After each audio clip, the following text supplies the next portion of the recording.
your gun. Okay. Actually, you know what? Give me the... Wait. Give me this. Give me this gun. The company carbine. Okay, there we go. Look, buddy, you okay? Look. Uh-oh. For trouble? Who do we lose? No! Yeah, I'm pretty sure. You were lucky. Well, what happened, Sensei and Nick? me were here with you. Well, just gets me going. Your robot. No, wait! Before you fix it, say the line, Nick, while you're roboting. Southway superior. Autobots inferior. Thank you. Oh, good. Oh, hello! Look at this site here! They're just on top of each other. Oh, you ruined the moment! Dumb brutes! You ruined the moment! Really? I can't deal with these little monsters anymore.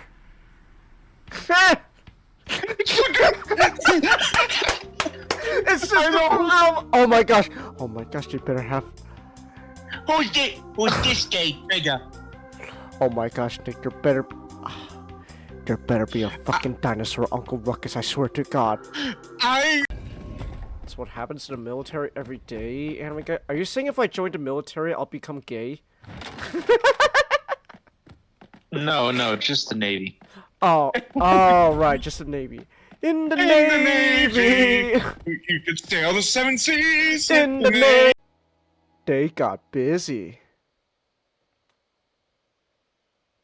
Let's go! They got busy! I'm taking the picture! Ah! That's amazing! Ah! That's the new screen! That's great! So that's what a hybrid looks like. Doesn't look that. I don't know, seems more dinosaur to me, so. I know. Okay. Getting blocked by Mitchell Musso when I was 15 because I said he had no lips. What? Repeat? What was that? Which one? Something about getting blacked? Getting blocked by Mitchell Musso when I was 15 because I said he had no lips. Oh! I thought you said black. Like, what? Yes, with the Oni symbol. I don't know the Oni symbol. I don't know my Halo lore. I don't know what the Oni symbol looks like. I don't know what the Oni symbol looks like. It's on the door? That's not helping, dude! I don't know what it looks like! Like, I could be looking at anything and they'd be like, is that it? That looks like there's something on the door. I don't know what that is. I don't know what it looks like! There are a lot of doors with things on them. You mean this door here? This door here?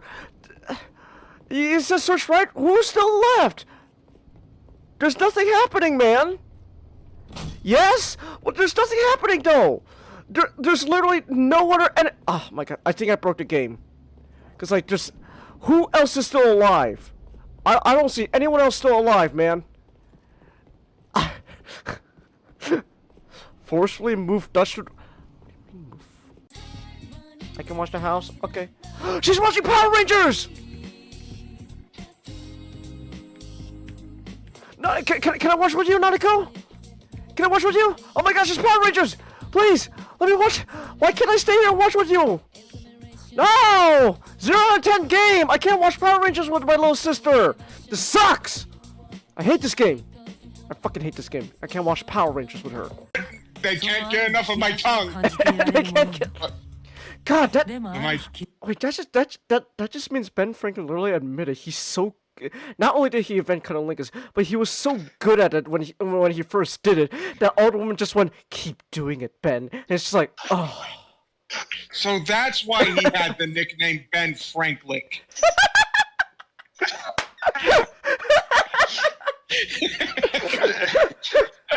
It's just the idea of Ben Franklin complaining about how good he is at sex to another father is. The fucking leather. We have the letter up. Essentially, the way they weasel out of the idea, the whole kill the Justice League thing, is that all the Justice League are just all the Justice League you fight are just clones that Brainiac has made because he. Oh, they're not even. they're not even. So they're not even actually like the actual Justice League. Oh, they're just clones. Okay. Wow. Except for Wonder Woman, she actually dies. Oh. I find fun.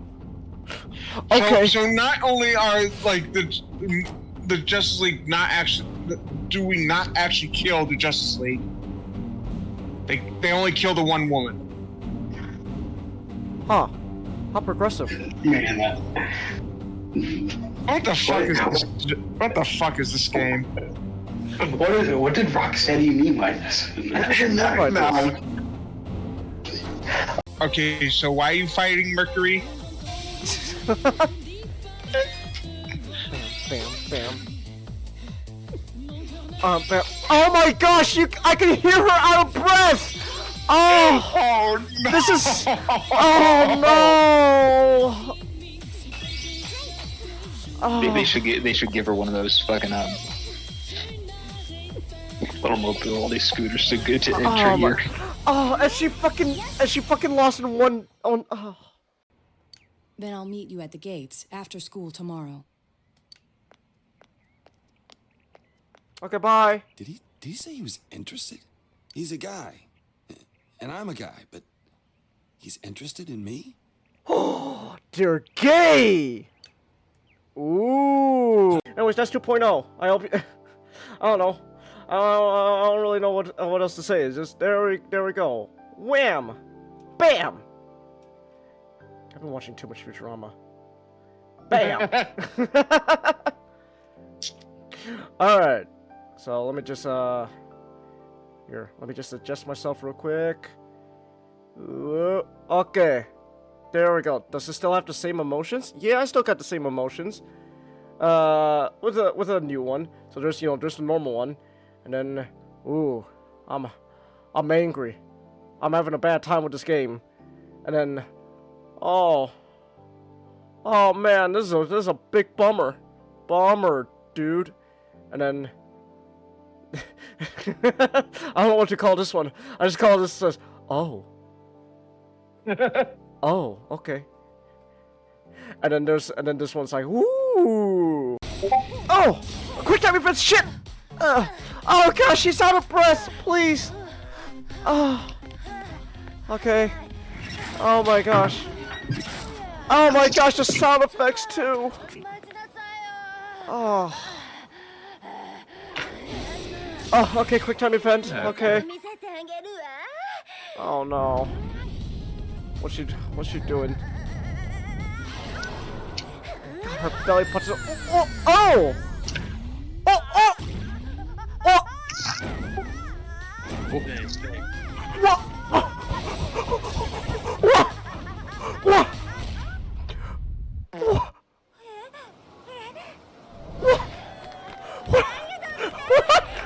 What? Okay, can break. What is this slapstick cop? Oh my god! What? Oh my gosh! And the reason I say you could link 4chan is because it's because of 4chan, bronies exist. What? Yeah. It's because of 4chan. 4chan created bronies? They were the first bronies. The first bronies? Oh my gosh.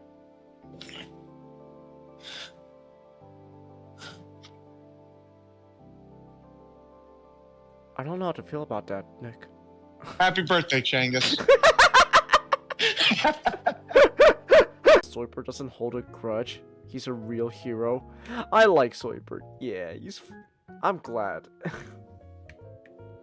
So the anthology episode was the salmon, the tortoise, and the elephant seal. Salmon. What do you mean, What, do you not say salmon?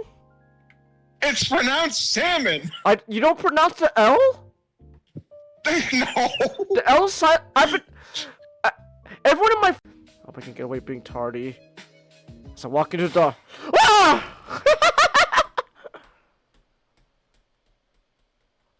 I first thought is how lucky I am to be alive. I don't know what was wrong with it, but it might as well have been a cannonball. I spotted Gym Teacher, and even though his baseball cap, I could feel a stare of rage pierce my soul. Such intensity, not ideal throwing form. He only missed by centimeters. That was a warning shot. That was a warning shot. Oh my gosh. Who is this guy? That's the soldier from TF2! Oh, that's great! No, I know it well, son. I have a policy. Each of my platoons gets 1 free miss from me a year. And you just spent it. How do I pronounce almonds? Just almonds. That's how you say it, right? Almonds? Almonds? Mons? Almonds? What? Almonds! It's all? I said... Okay. What do you mean, Jesus, give you strength, Ray? This is how we say it in my family. We say almonds. Well, it's like... Chase, what is mayo? I need to know. What is mayo short for? Mayonnaise. Repeat that. Mayonnaise.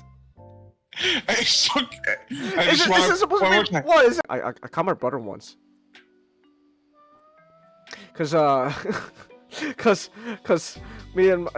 my parents were out that day and it was just us, and he had his door open too. He wasn't even hiding it. It was a good thing our parents were away. Like, he wasn't even hiding it. Like, it was just on his bed, and I walked by and was like, oh my gosh. I was like, oh my gosh. You didn't even close your door. You didn't even close your door. Come on! If you're gonna do it, at least you know. This was back in like high school, Nick. So it was like back in high school. So that's just how I was taught to say it. Coconut. I know it's cocoa, but like that's just how everyone in the family says it. Coconut. Okay. I didn't know the L was supposed to be silent. Everyone in my family. They even say in the episode it's salmon. Everyone in my family says salmon. My mom says salmon. My dad says salmon. My brother says salmon. Well, my grandma, she doesn't even speak English, so she gets a free pass. But like everyone in my family says salmon. You're black. No one dies in the worst ending of this game. Okay, that's at least. Wow. Damn. What do you mean, damn? What do you mean, damn? You want Olivia to? What are you telling me? You want the alligator? First of all, spoilers. Second, and damn, I can't. You would expect there to be at least some sort of violence going on. Are you saying you want the alligator girl to come in with her wheelchair and then pull out like AK-47 and go bang bang bang? Maybe I did. What's wrong with you? Hey, mind if we ask something? Has anything strange happened to you lately? Huh? Strange? What's this strange stuff, huh? Are you saying that I'm strange? Wow. I'm not gonna lie, this guy just screams insecurity. Oh my goodness. Oh my gosh, wow. Kanji? Bingo! Yeah, Ding, ding, ding, ding, ding, Yeah. It's like, I'm not strange, you are! It's like, this screams insecurity. Oh my goodness. No, Time to get out of the closet, Kanji. Better get the hell out of my face, or I'm taking you down! Oh yeah, this man is so insecure. Wait, why? I look like I'm joking! Yosuke! What the fuck, man? Why'd you run into the wall? Okay. Definition. Genghis gullible isn't even in the dictionary. Bullshit. I'm serious, dude. Look it up. What? No. Yeah. Gullible. What? Google has a definition. Hold on. It like the okay. Oxford Dictionary. English dictionary. If it'll load. Dictionary. Gullible. No, it's got gullible in the Oxford Dictionary. Yeah, but you looked it up, didn't you?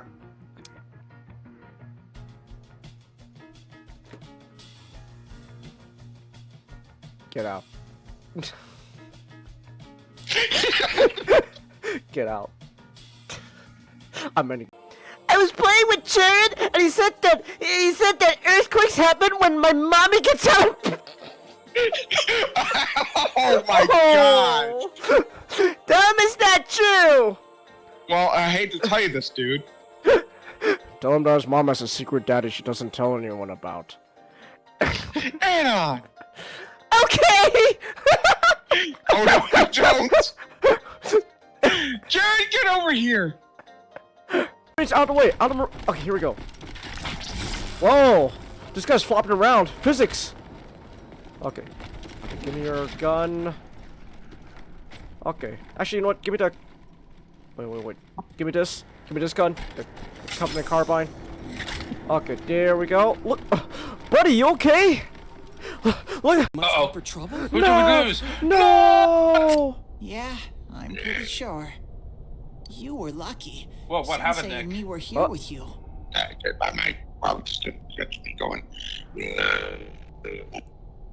Hold on. Your robot. No, wait, before you fix it. Can say the line, Nick, while you're roboting. Southway superior. Autobots inferior. Thank you. Oh, good. Oh, hello! Look at this site here! They're just on top of each other! Oh, you ruined the moment! Dumb brutes! You ruined the moment! Really? I can't deal with these little monsters anymore! It's just oh my gosh! Oh my gosh, you better have... Who's this guy, Trigger? Oh my gosh, Nick, there better be a fucking dinosaur, Uncle Ruckus, I swear to God. That's what happens to the military every day, anime guy. Are you saying if I join the military, I'll become gay? No, just the Navy. Oh, right, just the Navy. In the Navy! You could sail the 7 seas! In the Navy! They got busy. Let's go! They got busy! He's taking the picture! Ah! That's amazing! Ah! That's the new screen! That's great! So that's what I... Now, just a quick reminder that you can support me through Stream Elements. It is completely optional, but your support allows me to keep making content such as buying new games, art streams, and more. And then now... I've heard they can stream Gears of War Oh, 2 and 3 okay. using the Xbox PC cloud gaming Alright. thing. Oh, If that doesn't work so well, we would have to go with Xenia. okay. Okay. Alright. But we don't have to worry. But we don't have to worry for that for a while now, because Gears of War. Mm. You have to do Gears of War 1. Ah. Well, first, before I do Gears of War, I gotta finish up the, at least, like... Halo Reach, at least Halo Reach. Yeah, at least Halo Reach. I gotta finish Halo Reach at least. And then we can do... We gotta do Left 4 Dead. Yeah, that's true, Left 4 Dead. That's... Just 4 of us together, just blasting away zombies. Which 4, though? There's 5 people here. Well... I vote change this out. Oh, okay. I don't have a copy, so I'm automatically out. Oh, okay. I can get it. Alright. I'm not afraid. I don't have a copy, but I can get it. Alright. Okay. Are we good to go? Chelsea Well, says if streaming Gears, sorry, but if streaming Gears 3 works, Gears 3 is 4 players, as well as Judgment, And Judgment's kind of weird, but I still want to try it. Okay. Well, how's it weird? Judgment's one of those games where you don't want to try by yourself, where I don't really want to do it by myself. Ah, okay. I don't think I'd have as much fun. It's the Like, it's not bad, but it's kind of some of the game mechanics are kind of different. So I'm like, I see. Yeah, okay. you know, if I don't have other people with me, I don't really want to do it. I really want to put forth the effort. All right. Okay, I get it. Yeah. No, I understand. All right. You hear us all, Chelsea? Okay, good. Yeah. Sorry about the delay. I came home last minute. I had to set everything up last minute. So, but everything should be good now. How dare he try to learn? I wonder if you can stream Halo 5. Halo 5? That's also for like I wouldn't, you know, if I'm playing with other people, I wouldn't mind doing it. Here's one problem, Matchstick, that Chingus hates. Big gig size. I'll deal with it. I just have to uninstall some stuff and then reinstall it and all that. It's just a hassle. And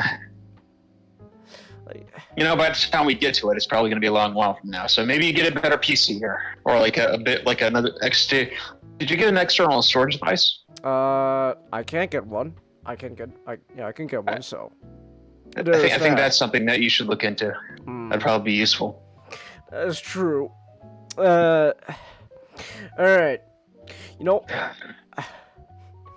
not gonna lie, I was originally gonna have like a bit to start us off, but then we got kind of side railed with a lot. What was the bet? I was gonna at least, if I came home earlier, I would have had time to at least edit out like a 5-section clip of the fucking Simpsons Planet of the Apes show. Dr. Zeus. Okay. I could. Okay, we'll reenact the thing for you. The whole. The human has escaped. He can talk. Oh, he can talk. I could sing! Oh, help me, Dr. Zeus! Dr. Zeus. Dr. Zeus. Oh, Dr.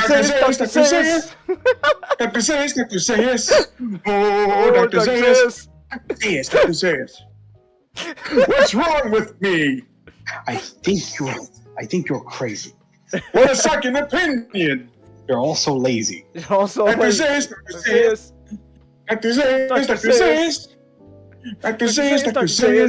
Oh, Dr. Zeus. Can I play the piano anymore? Of course you can. Well, I couldn't before.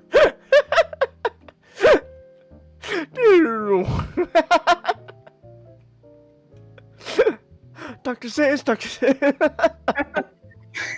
I hate monkeys. Who shoot and a who shoot chimpanzee. They won't make a monkey out of me. Oh no. They made a monkey out of me. I love you, Dr. Zeus.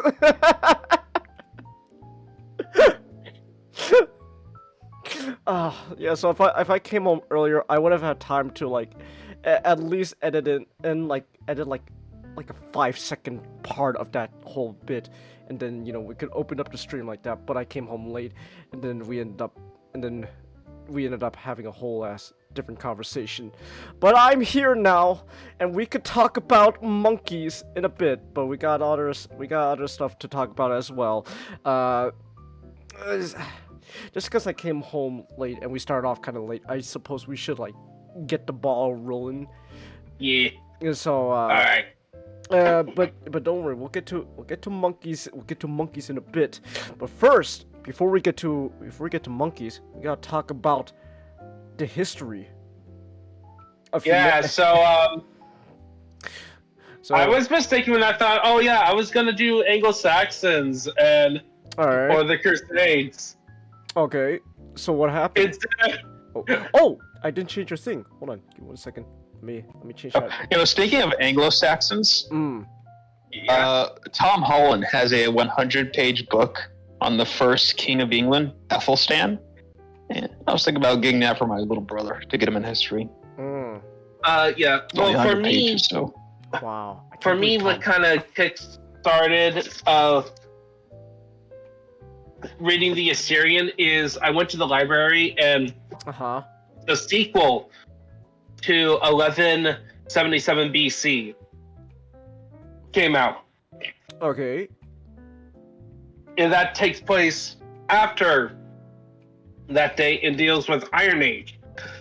And knowing that one, I wanted to finish one of my old books that I have, and I decided to read Assyria. All right. And it also helps that Assyria is like a topic I wanted to read about in terms of my personal research, in terms of my writing. Because it's such a fascinating culture. So what this book covers is pretty much covers all of everything you want to know about Assyria, from how the field of Assyriology started, with early expeditions, where one of the famous early archaeological expeditions featured this this nobody person named Agatha Christie. Oh, she's brought back into the fray. Let's go. Yeah, because at this time, archaeology was more of a... I never heard of it. Anyway, I'm going to go on the Orient. Yeah, let's go on the Orient and let's go on an island. Let's go on an island. There's nothing bad. It's just us with 10 other people. Exactly. The 5 other people. All right. So. What's with these Indians? Oh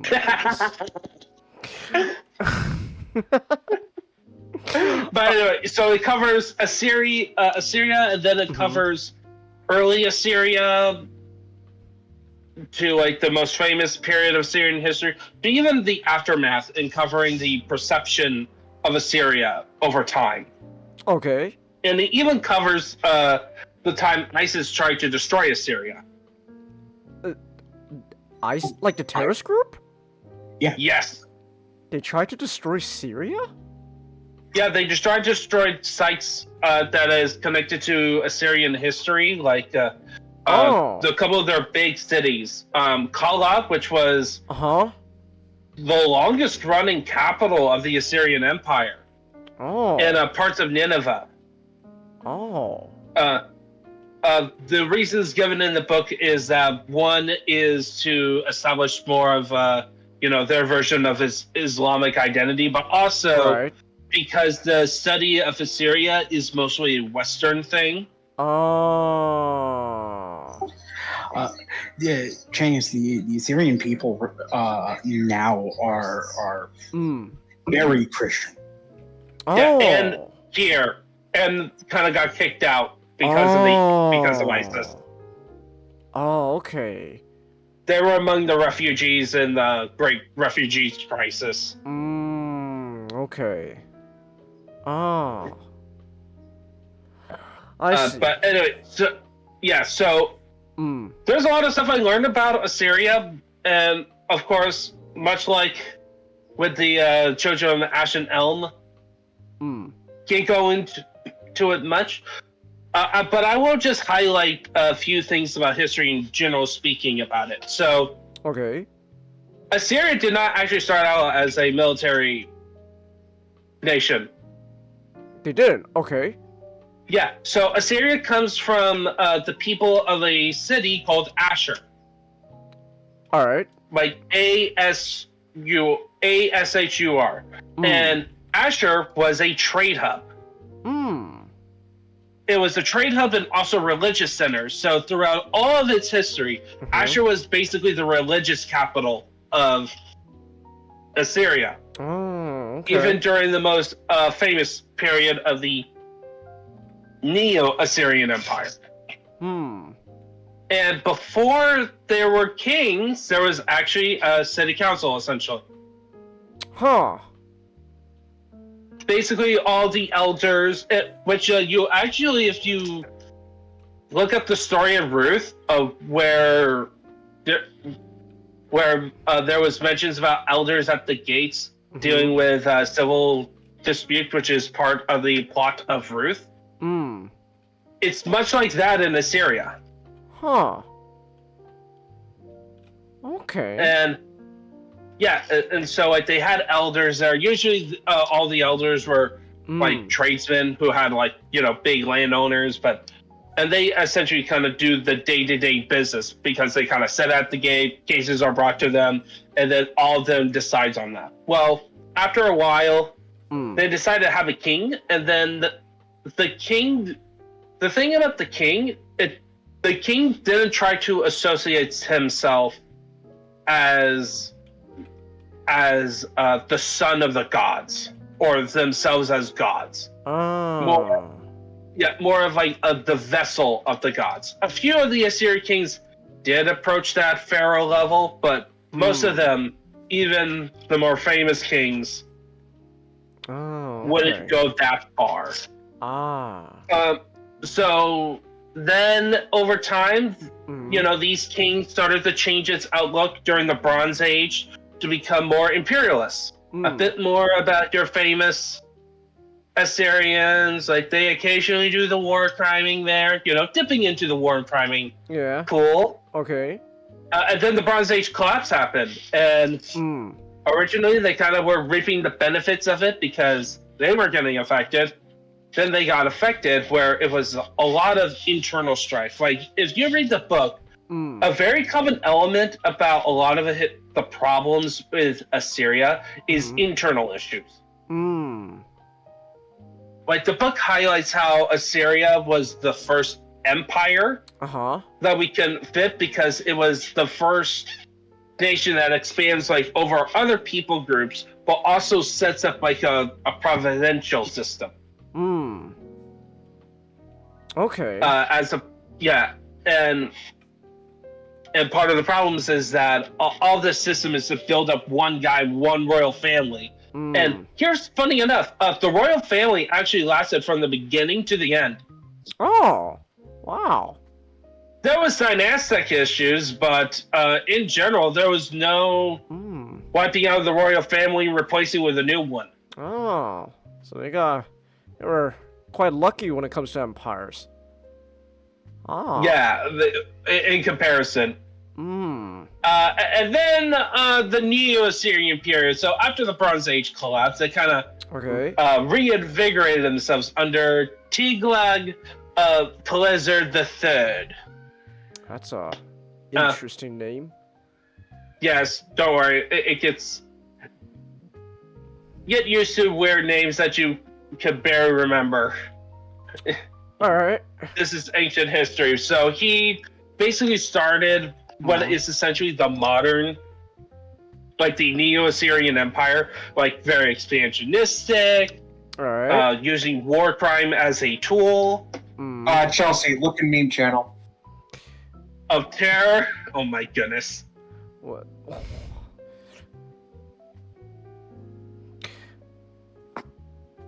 Okay, let me see what you post.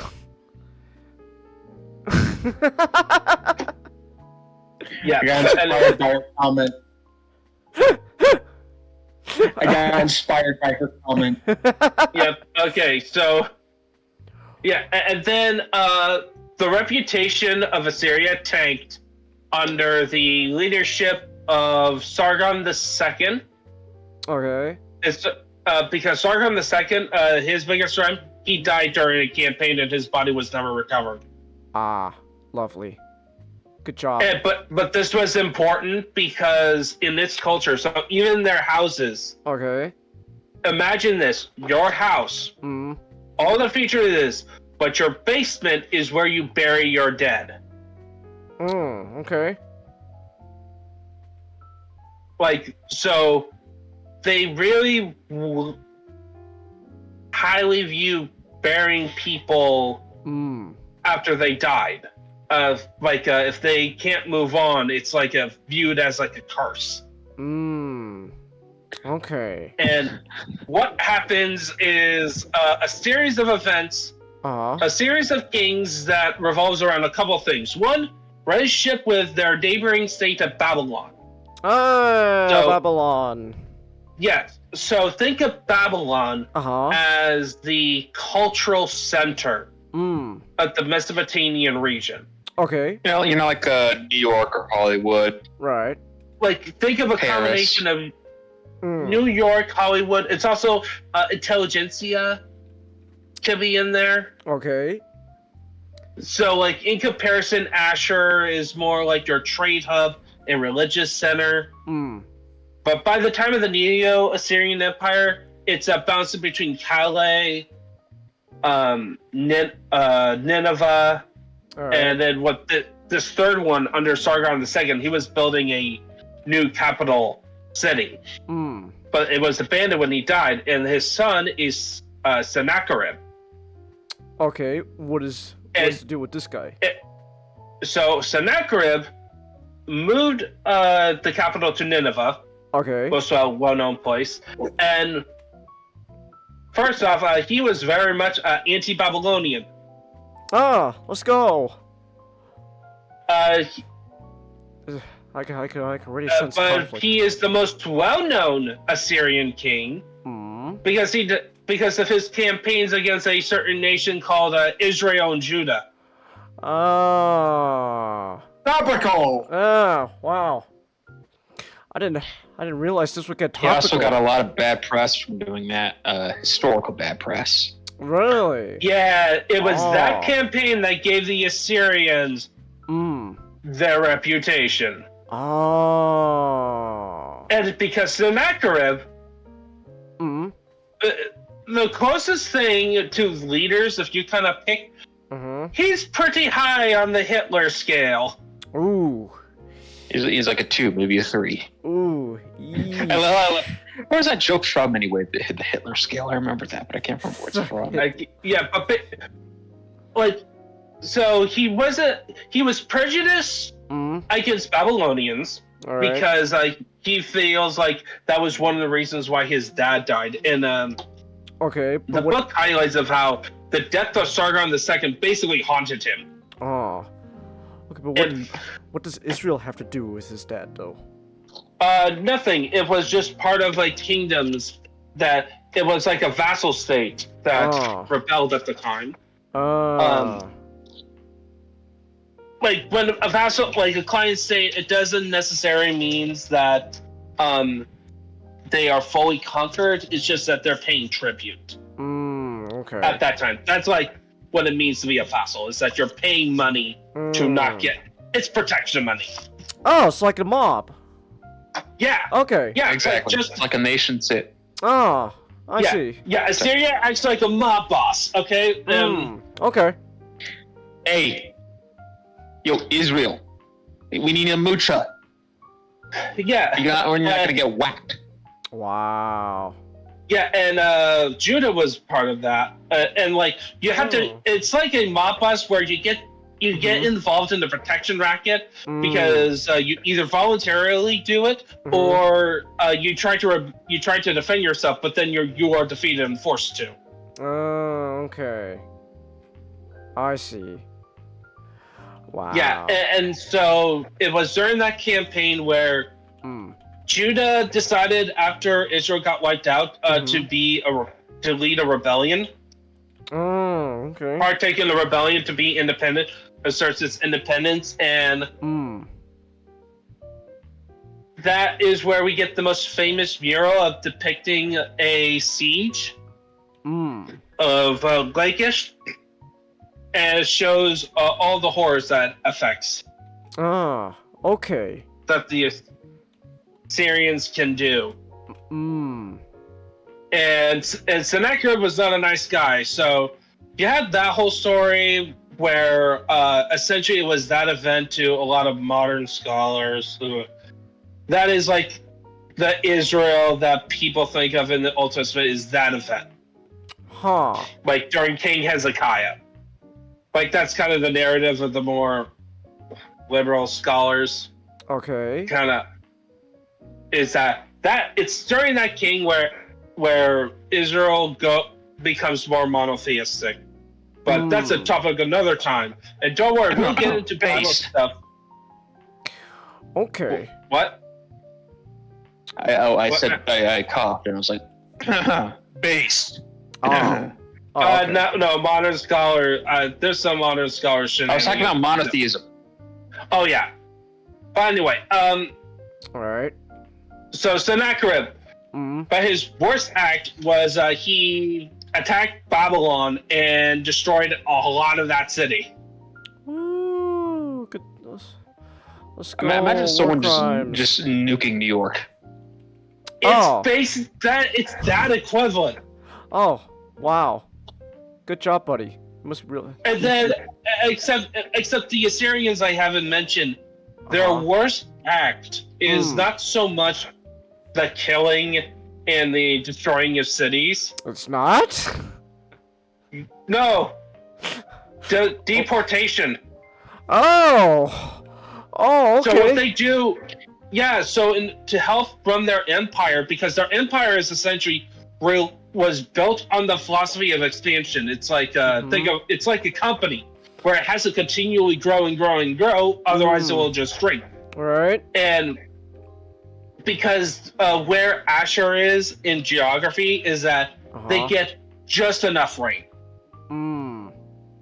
for their crops and stuff, just enough. So if like they have like a bad weather time, which by the way, during the Assyrian Empire, where's their height, they were experiencing that. And to offset it, too fucking bad. It just means the fucking bitches, the fucking pussy ass Babylonians, and the Judeans, and all the other nations will just have to lend us some extra provisions. Flash his sword threateningly. Yeah, and also, you people, in order to kind of maintain cohesion in the empire, it's like, all right, we defeated you. All right, time for you to be redistributed. We're redistributing the wealth of people amongst the empire. Redistribution. Okay. Wow. Lovely. Yeah, it's their worst, probably the worst thing they did. Oh yeah. Are you gonna get to the part about the statue? The statue? The godnapping? The godnapping? So in Mesopotamian culture, a lot of the times you would have a physical statue that would be the god. The statue would be bathed. By the it would way, be perfumed. It would be changed its clothes. Okay. And they would have their own bedroom. Their own bedroom. Right, okay. Oh, they would have like. They would probably even have some cases. This probably happened in Mesopotamia. Culture exists for a long time. Probably have like chicks to sleep with it. Oh, okay. But what the Assyrians did, it's like the ultimate fuck you. You take the statue. Okay. When you sack the city, you take the statue and you leave. I got your god. What do you do? You're a bitch now. I have your god. This is the whole representation of Asher being better than that fucking bitch god Marduk you have over there down in Babylonia. Oh, okay. Yeah, but you know what else is funny? They not only took the god, they made there's a special bed in Babylon. Okay. Where Marduk and his wife was said to sleep in. Okay. Guess what the Assyrians did when they sacked Babylon? They slept with the thing. They took the bed. They stole the bed they and gave it to Asher and his wife. That's our bed now. You know what they also did?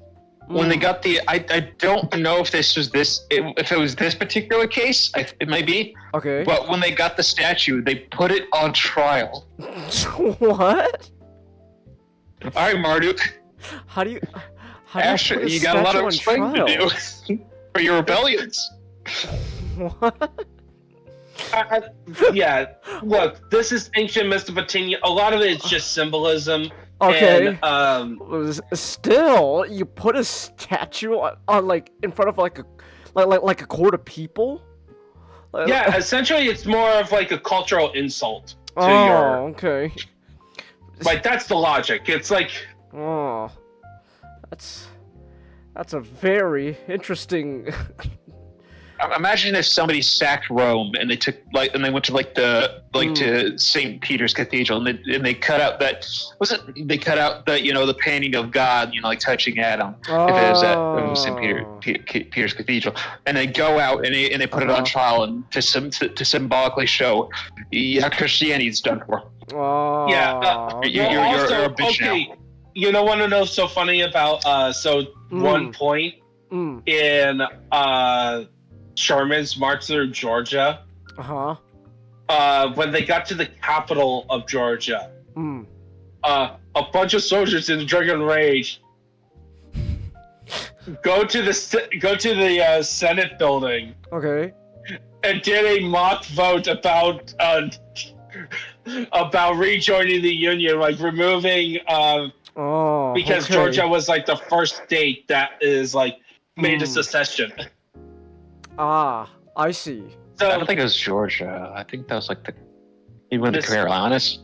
Yeah, it's like one of the first states. Okay.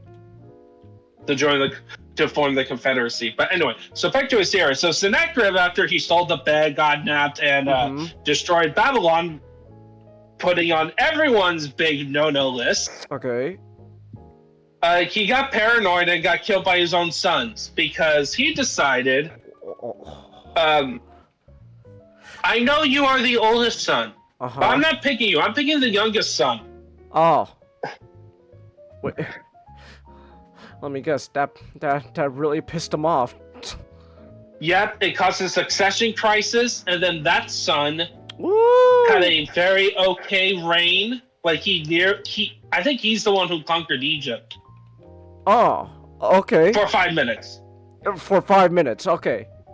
Yeah, because he also had internal issues, and it also is implied that his mother had a very influential place on the throne. But then we get to the Nero of the Assyrian kings, Ashurbanipal, who was also a youngest son, who also had to fight a civil war. Oh, so quite a lot of civil wars happening. Well, yeah. Well, the problem with Ashurbanipal's. Yeah, and Ashurbanipal, that situation was that his older brother got Babylon. Oh. Was king of Babylon, and essentially the idea was that Ashurbanipal gets the Assyrian Empire, but the older brother can have Babylon, and they were not supposed to interfere. And then Ashurbanipal, he is somebody who he wanted to be the perfect Assyrian. He wanted to be Gilgamesh 2.0. Ah. So he wanted to be the greatest hunter, the greatest scholar, the greatest commander, okay. and loved by the people. I'm assuming that didn't happen. Nope. He got in a war with Babylon, took them out to take over. Then he tried to do some expansions. They didn't work out. Oh. What And his writing in his scholarly work, apparently his uniform was very mediocre. What? That's like your criticism of him. Your uniform is mediocre. Yeah. Changus, imagine, like conquering, Babylonia, one of the most epicenters of the world, and your drip. Your drip. Your drip game is off. Yeah, and the thing is that he built a library. He built the library that contained the largest forms of uniforms. That's how we get a lot of Assyrian history and knowledge of culture. But the thing is his that own was garbage. Yeah, he was not a good scholar. He was not like up to standard of a scholar. Oh, okay. And his military campaign saying, guess what? He also had to deal with internal issues. Oh. So, good luck being loved by the people. Sensing a pattern of a lot of infighting going on here. Oh, yep. And guess what destroyed the Assyrian Empire at the end?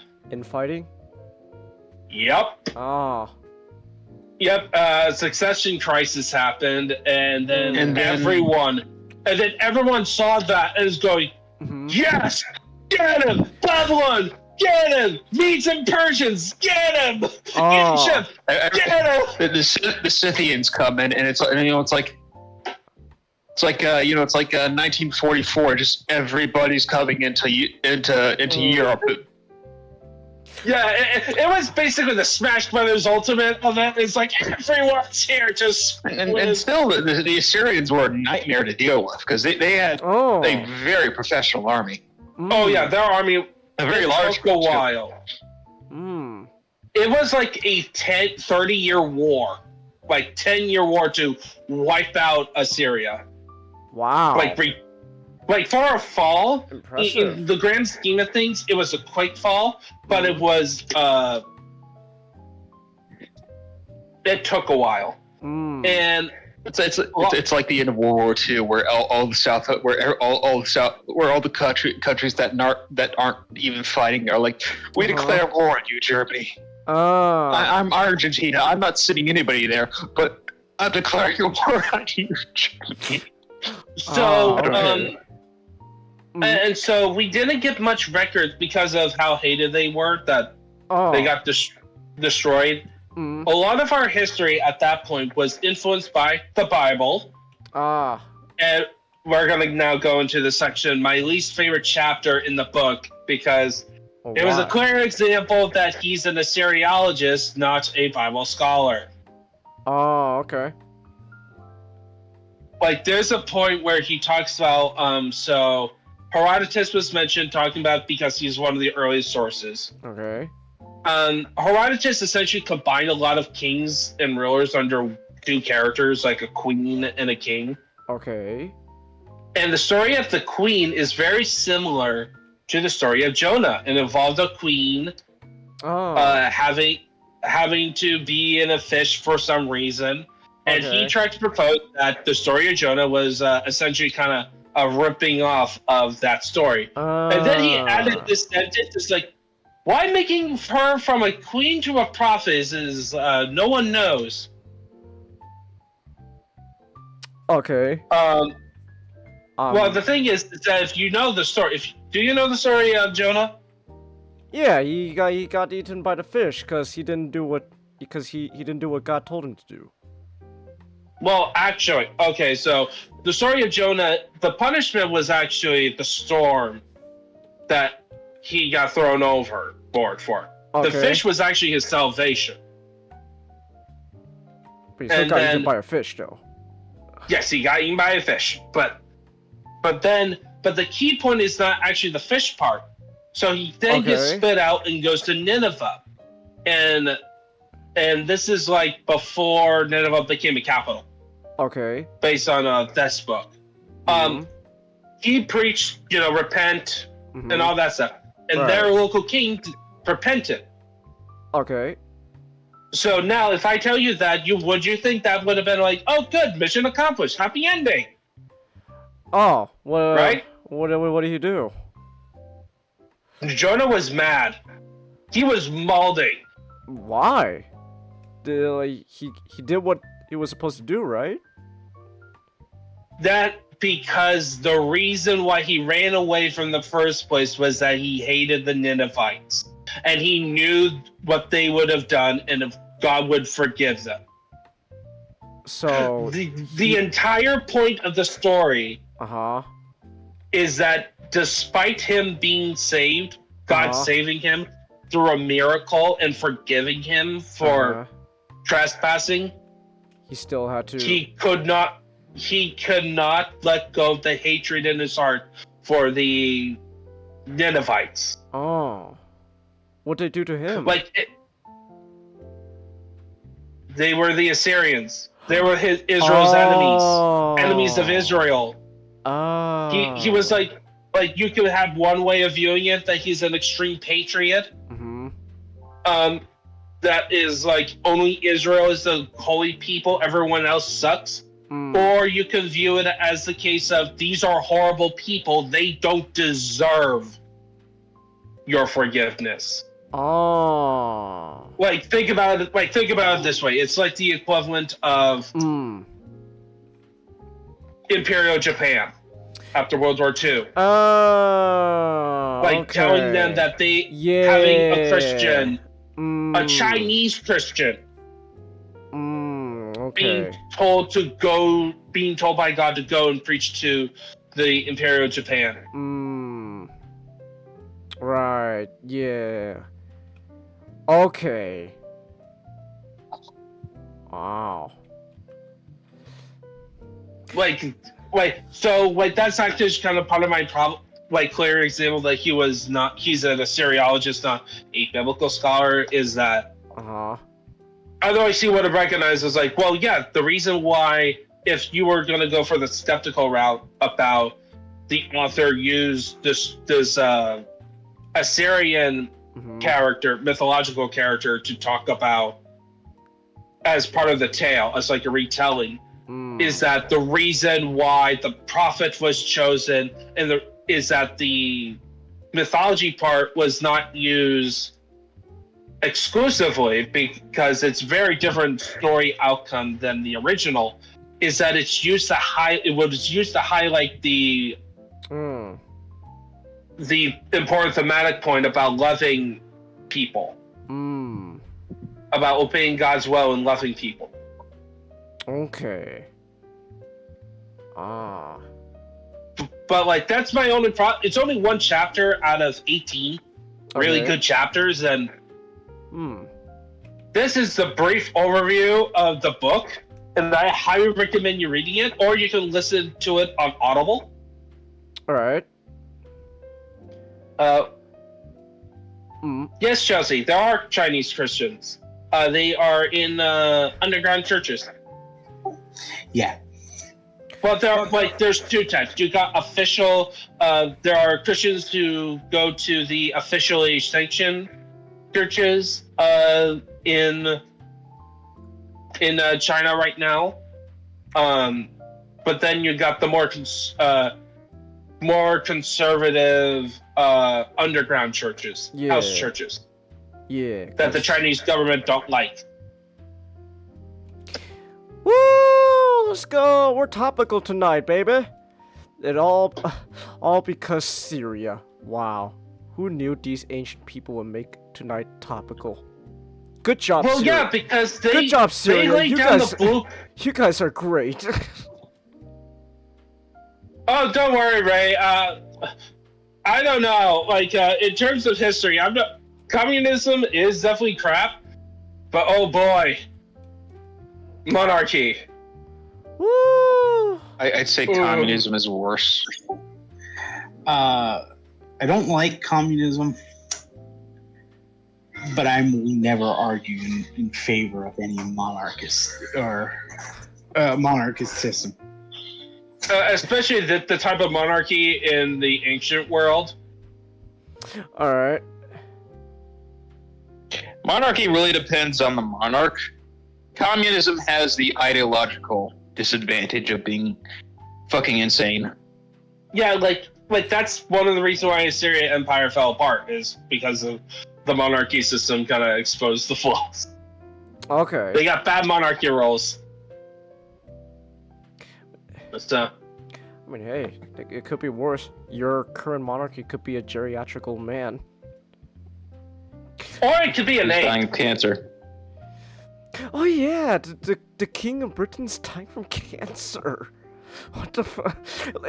Imagine, God, imagine being King George right now. You finally get to have the throne. Like after waiting for so long. Oh, Prince Charles. You're waiting so long to be at the throne. You finally get it, and you're told you have cancer. I imagine it's literally the the night before he goes into coronation. I'm pretty sure He gets the information. I'm pretty sure Probably not, but like, that's what the family expected was that he's going to be a short-term king, and then his son takes over. Wow. I know. George III is supposed to be kind of. He's kind of of the a supporter of the modern. Modern what? What, people Charles in charge? You're talking about Charles. You're saying George. George the Third is Charles III. George III is he's a mixed bag. But Charles III is he's in support of the people who are in charge right now, and the people in charge are like Okay. I don't want to get too political. Yeah. Anyway, but just I gave the segue is that the worst kind of rulers are the ones ruled by apes. Oh no, his son's Prince Harry. I'm so sorry. Well, and second son, the one that won't get the throne. Oh, okay. Yeah, the heir apparent is William. So Harry isn't getting anywhere near that throne unless William somehow dies. Oh. Yeah, but William isn't exactly I want a movie about that. I don't think I want a movie about William having to go on the run because his brother is trying to kill him to get the throne. I think it would be the opposite. Oh my god. It'd be funnier if Harry was trying to kill William. Wow. Look, Harry keeps getting himself into trouble. He's not that smart. I know, that's why I'm saying I want a movie of it. Because then we don't have to deal with realism. Check this out. I'm not trying to argue William's the best choice. I'm just saying at least he's boring enough not to be in the news. Yeah, but his wife likes definitely being in the news still, so. No, you're thinking of Harry again. Oh, Harry? Oh, okay. Yeah. Yeah. Harry's the one with the Instagram loving bitch wife. Oh, okay. Yeah. Yeah. We want to be private. We totally want to be private. No. I'm so. Haven't you heard? Have you guys heard about the stuff with William's wife? What did Kathy do? There was a photograph. Okay. That came out last Thursdays that was really edited.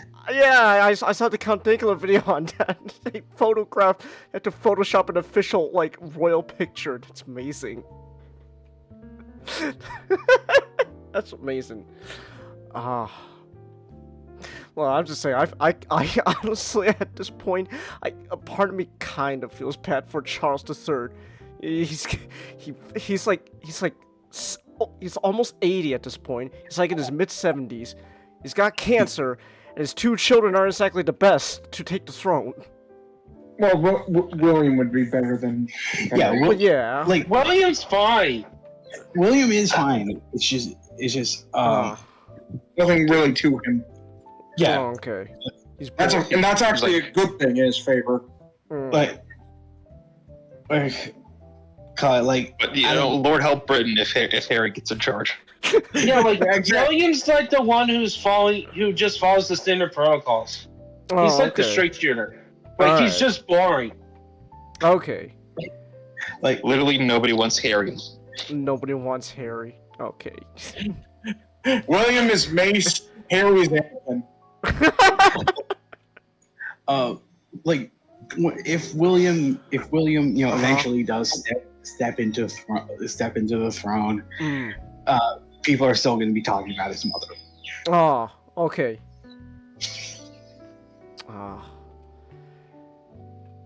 Still feel bad for Charles though. Dude waited so long for the throne, and this is what he gets. I kind of feel bad for him, just a bit. Oh my gosh. Poor Prince Charles.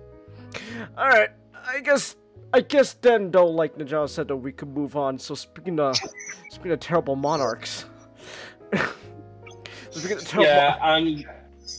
Yeah, and I'm gonna have to head to bed. I got work tomorrow. Oh, All right. Okay. Have a good night, my man. Yeah. Have a good night, Najal. Yeah. Well, I'm happy because after this, my Sundays for the summer is gonna be open. Oh, nice. So that means back to church. Yay! Hey, cool.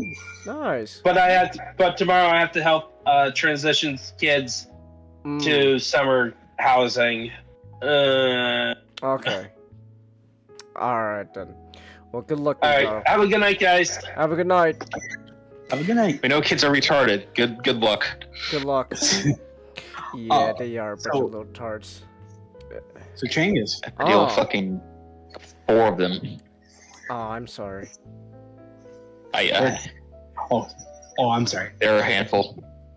Well, it could be worse, Nemashtik.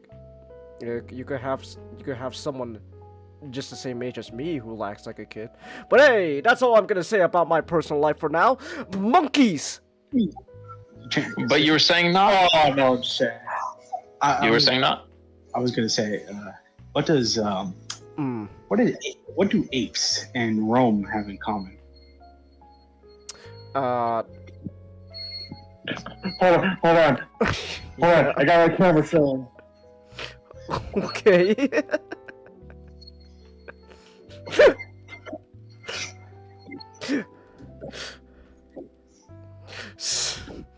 Alright, I guess we're waiting for Nick real quick.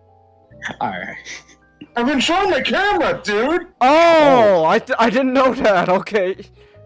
Oh, sorry. Oh, I get it. Alright. You know, okay. We're gonna save spoiler talk for the end, but not gonna lie, I kind of wish Proximus had a fucking gladiatorial pit. That would have been amazing. I know! I kind of wish he had a gladiatorial pit. It would be amazing. But, okay. So if you didn't know by now, there's a new Planet of the Apes movie that came out called Kingdom of the Planet of the Apes. It's good. Yeah, I like it. Go check it out. Okay, moving on. That's it for the top. No, but I did also want to real quick just talk like real briefly about the Planet of the Apes trilogy before, because this movie Kingdom is a sequel to the trilogy. Now to be fair, some of the talk is kind of go hand in hand together. So, but real quick, so if you didn't know, Planet of the Apes, that's, it's the original Planet of the Apes, classic movie, right? Bunch of astronauts, they go to space, come back down they end up crashing on a planet. They're like, what the fuck's happening? There's monkeys, and they talk. He could talk. I can sing. So yeah, it's like, oh my gosh, there's a planet full of talking apes. Whoa, and they're just intelligent as humans. But at the same time, there's humans here, but they're primitive. What's going on? I don't understand. And then eventually, of course, the classic twist, with the Statue of Liberty. It's like, oh my goodness, we were on Earth this whole time. We fucking blew up our planet with nukes, and now the apes have taken over. God damn you all to hell. I love you, Dr. Zayas. I love you, Dr. Zayas. The only thing we have to... Decepticons, the only thing we have to fear once we go back into space is if we land on the primest forsaken planet of the apes. Wait a minute. Statue of Liberty. You made it! You blew it up! Travis, damn you all to hell! The only thing we have to fear is gigantic man-eating spiders. Man-eating spiders. So yeah, original Planet of the Apes movie, classic movie. Gonna admit here, 100% admit, I still haven't seen the original Planet of the Apes movie. I do want to though. I do want to see the original classic one though. There's a couple sequels. So like I guess really quick, I have watched the entire original series. You want me to? Oh, okay. Yeah, like so. Beneath, it's a fine movie. It could be better. Okay. Like it has a lot of cool ideas. The problem is it's very unfocused, which is a common history with Fox wanting to make Planet of the Apes into a franchise. Okay. So like, just all you just need to know is gorillas and chimpanzees fighting against psychics. Wow, you guys worship an unexploded nuclear bomb? Yeah, but nobody's that observant. It's mainly a Christmas and Easter thing. This must be a... Okay. And we get to Escape, which is considered the best sequel because it's the one that, despite having time travel, is not a jumbled up mess. Oh, okay. That's great.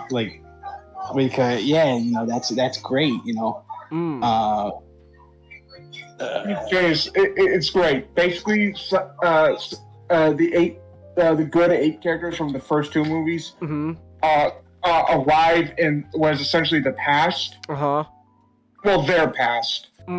And humans are still around as the dominant species, and so when they see the apes around, they're like, "Holy shit, talking apes!" And it's like, "Yeah, we talk and stuff," and they become celebrities. And it goes, "Hey, how come you talk?" "Oh, it's because you guys killed your. It's because you guys killed yourselves, and then we just took over."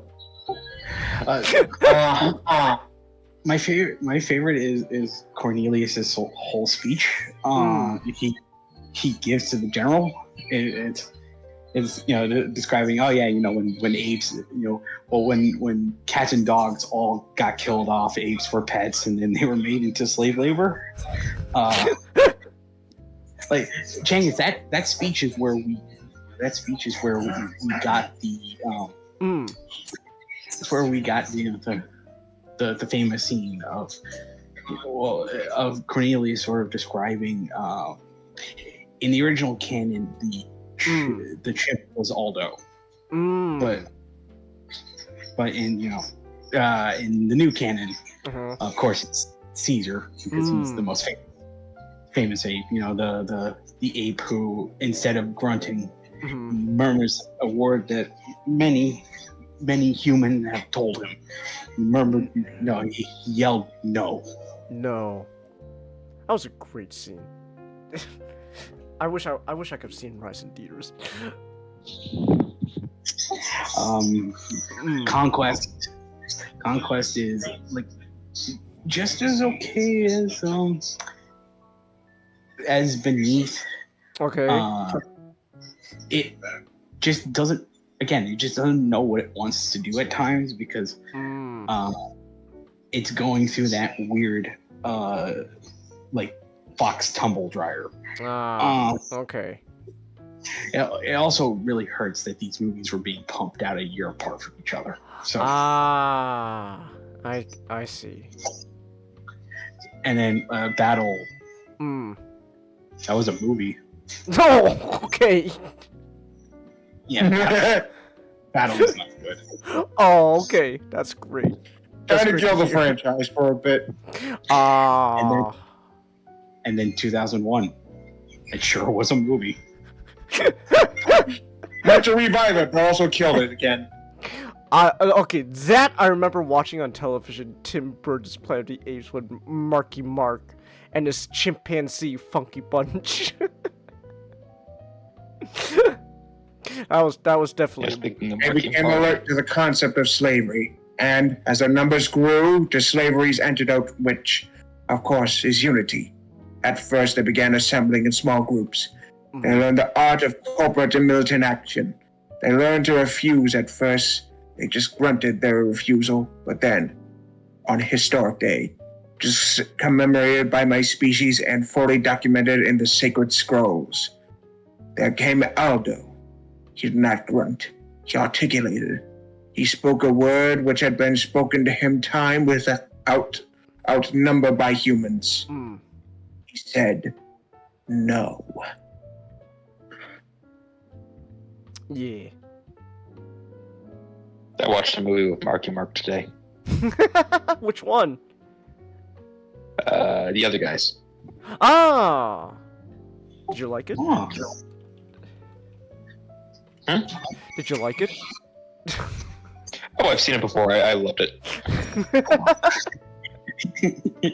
Gator needs his gap, bitch. Also, enough.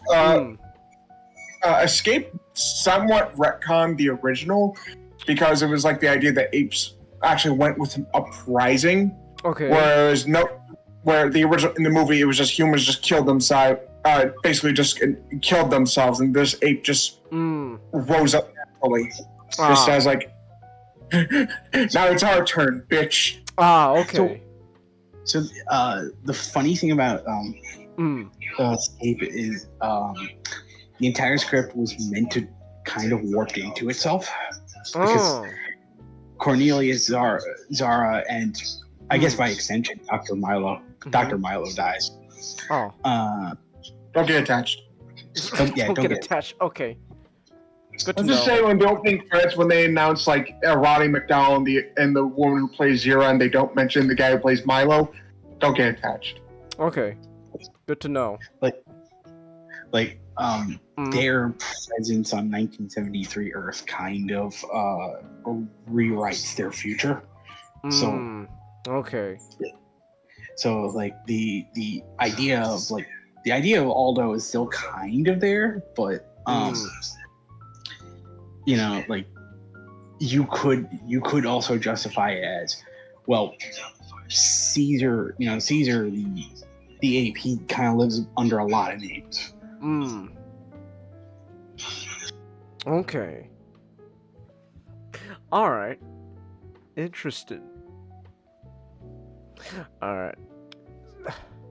So, but anyway, so yeah, that was kind of the history of Planet of the Apes for a bit, and then, you know, there was a bit of a hiatus because thanks to Tim Burton's Planet of the Apes. But then came the reboot film series with starting with Rise of the Planet of the Apes, following, you know, our boy Caesar, and yeah, that was pretty good. Rise of the Planet of the Apes, that was pretty damn good movie, right? Hell yeah. And then it followed up with Dawn of Planet of the Apes. Woo! Now this is a really good movie. Oh, now we're cooking. Who's like, dang, who's this? Who made this movie? Oh, Matt Reeves. Oh, interesting. That's probably not a big name. I quite literally. Wait, are you talking about Rise? No, I'm talking about Dawn. Okay, just making sure because I was. No, right. Even though we call it the Matt Reeves trilogy, you only did. That's funny. Yeah, because it was a different director for Rise. It was Rupert Fiend. Rupert, yeah, and then but the thing was, Dawn and Rise had the same writers, so. Yeah, because Fiend was like it was a case of, hey, like kind of like, to compare it to, it's kind of like what happened with John Krasinski when he came to except with John Krasinski, Tron got pushed back. You know, the sequel to Tron got pushed back far more because he was whole hyped to do a sequel to Legacy. But Rupert Fiend was psyched to be on. Was psyched to be on Dawn, but then things kind of stalled and other calls. Yeah, okay. But then Matt Reeves took over, and yeah, that was pretty good. It's like, okay, this is so yeah. So Dawn, yeah, we're cooking even more now. We're gassing, and then I'm. oh my god. Okay. I was gonna say I like this. There's actually a prequel that greatly that can greatly amplify this moment. I look upon your career with great interest. Yeah. So Rise, pretty good. Dawn, ooh, that's pretty great. War, ooh, oh yeah, this is some peak cinema right here now.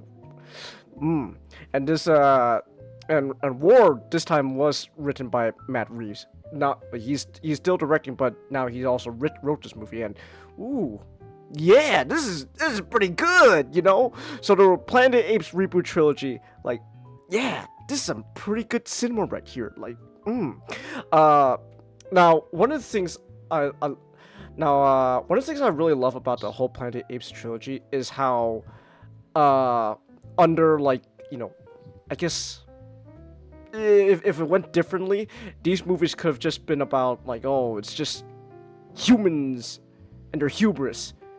And then, you know, that's still kind of an underlying theme overall. Like, that's how we got these movies, like the events of these movies in the first place, because humans, you know, we tried to create you know, well, it wasn't a virus, it was supposed to be a cure for, was it like Alzheimer's?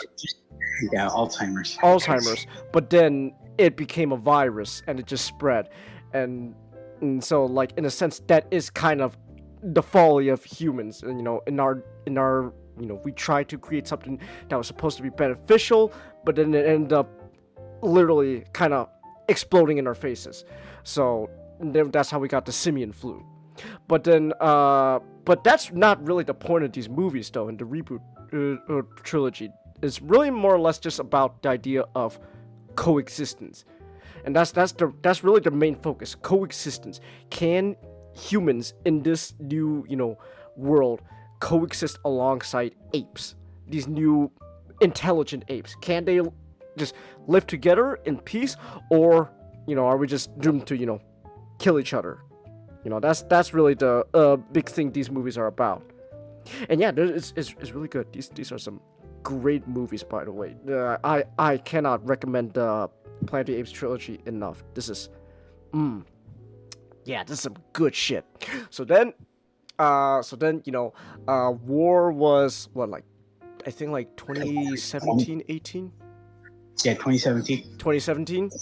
So then, fast forward, and now it is the year of our Lord 2024, and now we got a fourth movie in this new reboot series, Kingdom of the Planet of the Apes.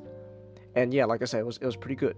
Now, what's interesting about this movie is it's also it is a sequel, but it's more of its own standalone kind of sequel. It's kind of a, you could kind of see this sort of like a soft reboot in a sense. Like, you had, like, the trilogy was about Caesar's story, and now this is the beginning of something new, because this takes place, like, I don't think they ever said how long after. They just said, like, generations after Caesar's death. This is another case of the press release kind of told more than the movie. Okay. It's 300 years. 300 years. Okay. So. Yeah. Yeah. So. Oh, sorry. No. Continue. I was just gonna say, so, like, yeah, like, variable, like, several generations after Caesar passed. Right. So 300 years after the events of War of the Planet for the Planet of the Apes. Now it's a brand new story, and we're really following this main chimp named Noah. And Noah, he's pretty cool. I like Noah. His whole story here really kind of seems like, it does seem very much like a classic sort of like hero's journey going on, because the whole point is, and this isn't really a spoiler, this is the whole point of the movie they marketed, you know, the idea is his, like, tribe, his clan of apes got raided by, you know, like a rival ape, a rival clan, and so now he's going on this whole journey to get them back. And then along the way, you know, he starts learning new things. He starts learning about the world, because, you know, he was he grew up very sheltered in his own clan, and now he's got to venture out further than he ever did in his life, and he's learning more. He's learning about the history of the world. He's learning more about humans, about the apes, etc. He's learning all sorts of stuff, and at the end of the movie, he does kind of become a changed ape. I wouldn't say man, because he's not a man. He's a changed ape. He's grew. He's become experienced. And so that's really the whole point of the movie. It's just Noah going on this little old hero's journey to get back his clan from the antagonist, Proximus Caesar.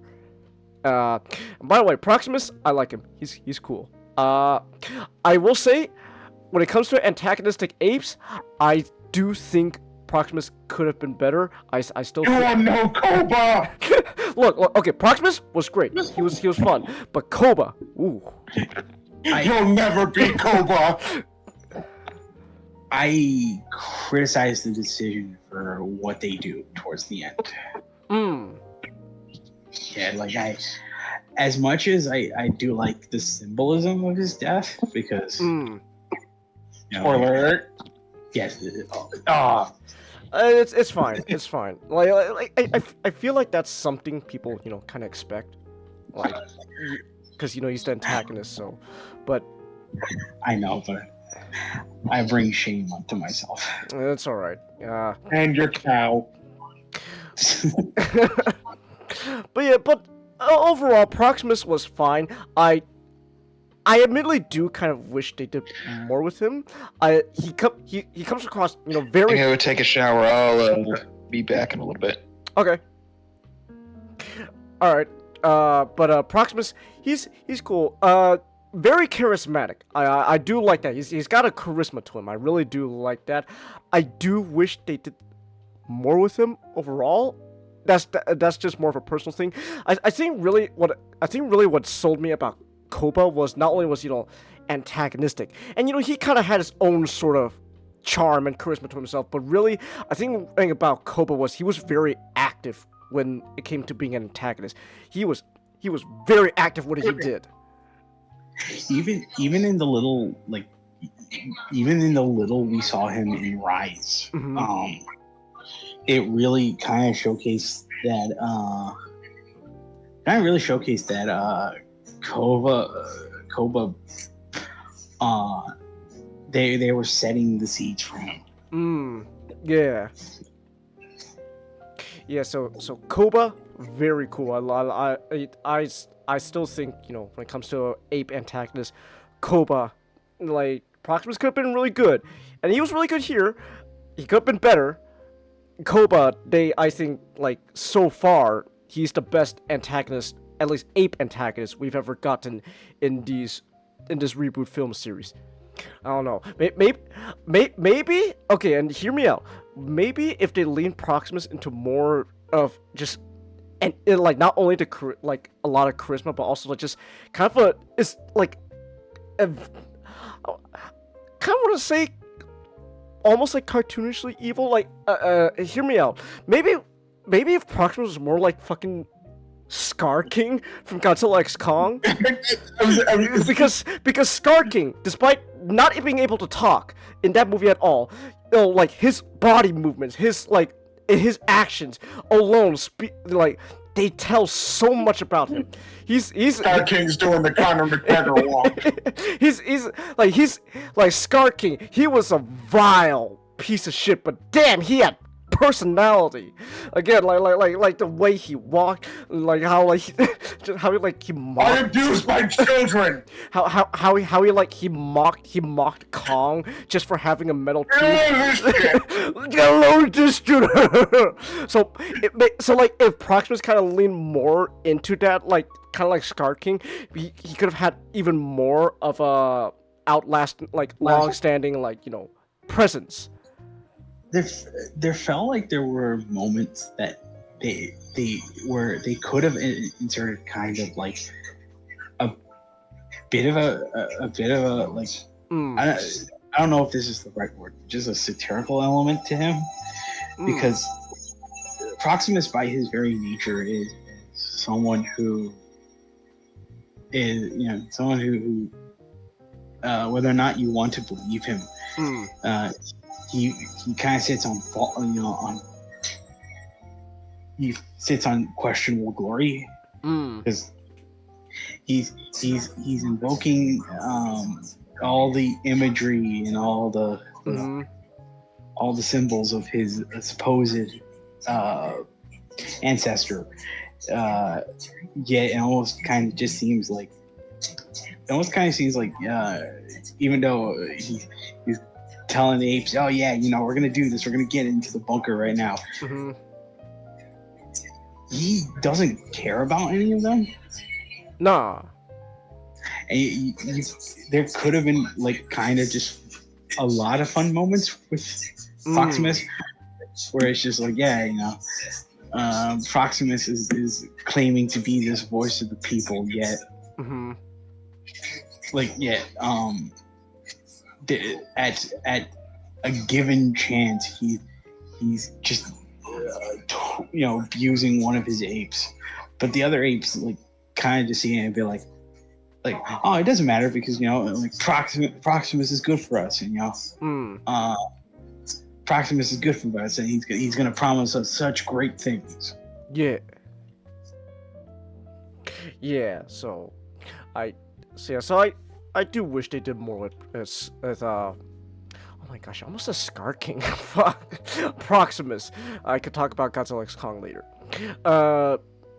Let's see, what are his characters? I found an AU where it's the kaiju in high school, but Scar King is a sleazy gym teacher.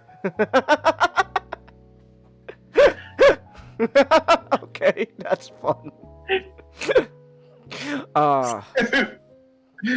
But yeah, let's see, I guess we could talk about some of the other main characters. So, along the way of Noah's journey, we meet the orangutan Raka, and Raka is fantastic. I loved Raka. He was great. I do want to mention one thing about Proximus. Okay. The guy who played him was the guy who played the Pharaonic Man in the Swamp Thing show. Oh. Kevin Durand.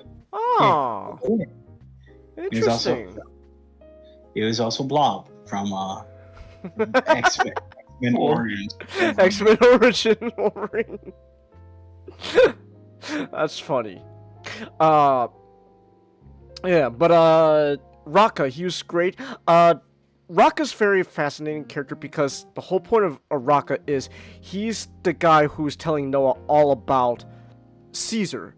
So Raka, I'll talk more about Raka when we get to the spoiler section, but like Raka, his whole thing, he and a bunch of other apes are essentially, they are preserving what they believe are, the original teachings of Caesar, right? And for the most part, it does come across like, he thinks, he's teaching, the right ways that Caesar wanted. So like, because it's very clear that Proximus is, just really using Caesar and his like what he did, his teaching and his imagery and all that for his own selfish gain, while Raka's kind of the guy who's telling Noah all about, the true stuff about Caesar. And also another thing about Raka was he was also the guy, he was also the one thing that connected Noah to the human character, or the main human character we also follow along. Her name is May. Yeah, May. May. And now May's interesting. Now May's okay. So May, I feel, is interesting in concept. So this is not a spoiler. This is like from an official like clip and trailers and all that. So this is part of the marketing. It's not a spoiler. May can talk, and she is intelligent, which is a rarity among humans, because the whole point of the simian flu was that, oh my goodness, humans are becoming primitive.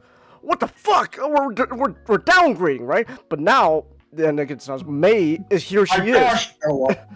My gosh, Noah, the animals are talking. But now here comes May, a human, 300 years after Caesar's death, and she seems normal. She's talking, she understands the apes, she can communicate, she's intelligent, and that's very fascinating because that kind of brings up a lot of interesting things to think about. This eater, so like May's existence kind of implies that humans are kind of developing an immunity to the simian flu. Maybe like not to say like humans weren't always all gonna be always affected by that, but like it does kind of seem like she kind of shows that the simian flu is not affecting in humans now. I mean, there's still humans out there that are still primitive, but like we're starting to see, there's some that aren't. What were you gonna say, Nod? I was just gonna say, I think me personally, I don't think they're going exactly with the immunity angle because really, yeah, because the very last scene still shows. Right. Yeah, we'll get right. But like, it's like what if May's like the Caesar of like the new era, where new era, and it just turns out this entire thing is just one big giant loop of humans versus of humans rising, then falling, then apes rising, then falling, and it's a circle. Straight people turn gay, and gay people turn Mexican, and everyone goes down a notch. What? Okay.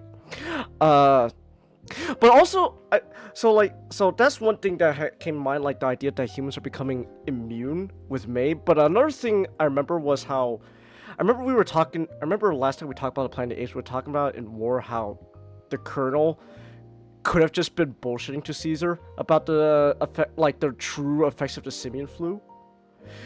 Like the simian flu is effective. Like it has killed humans, and it has and according to the Colonel, and we do kind of see it with Nova and War how humans are reverting to a more primitive kind of nature because of the flu. But at the same time, I remember we were talking about how like the Colonel may not have been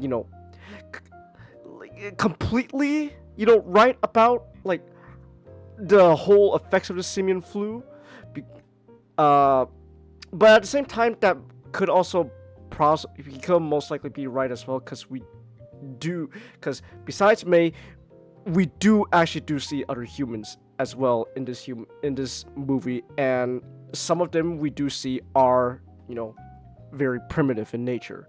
So also not to step on toes, Shangus, but if that was sort of the case, it makes what happened to the Colonel at the end of War kind of questionable.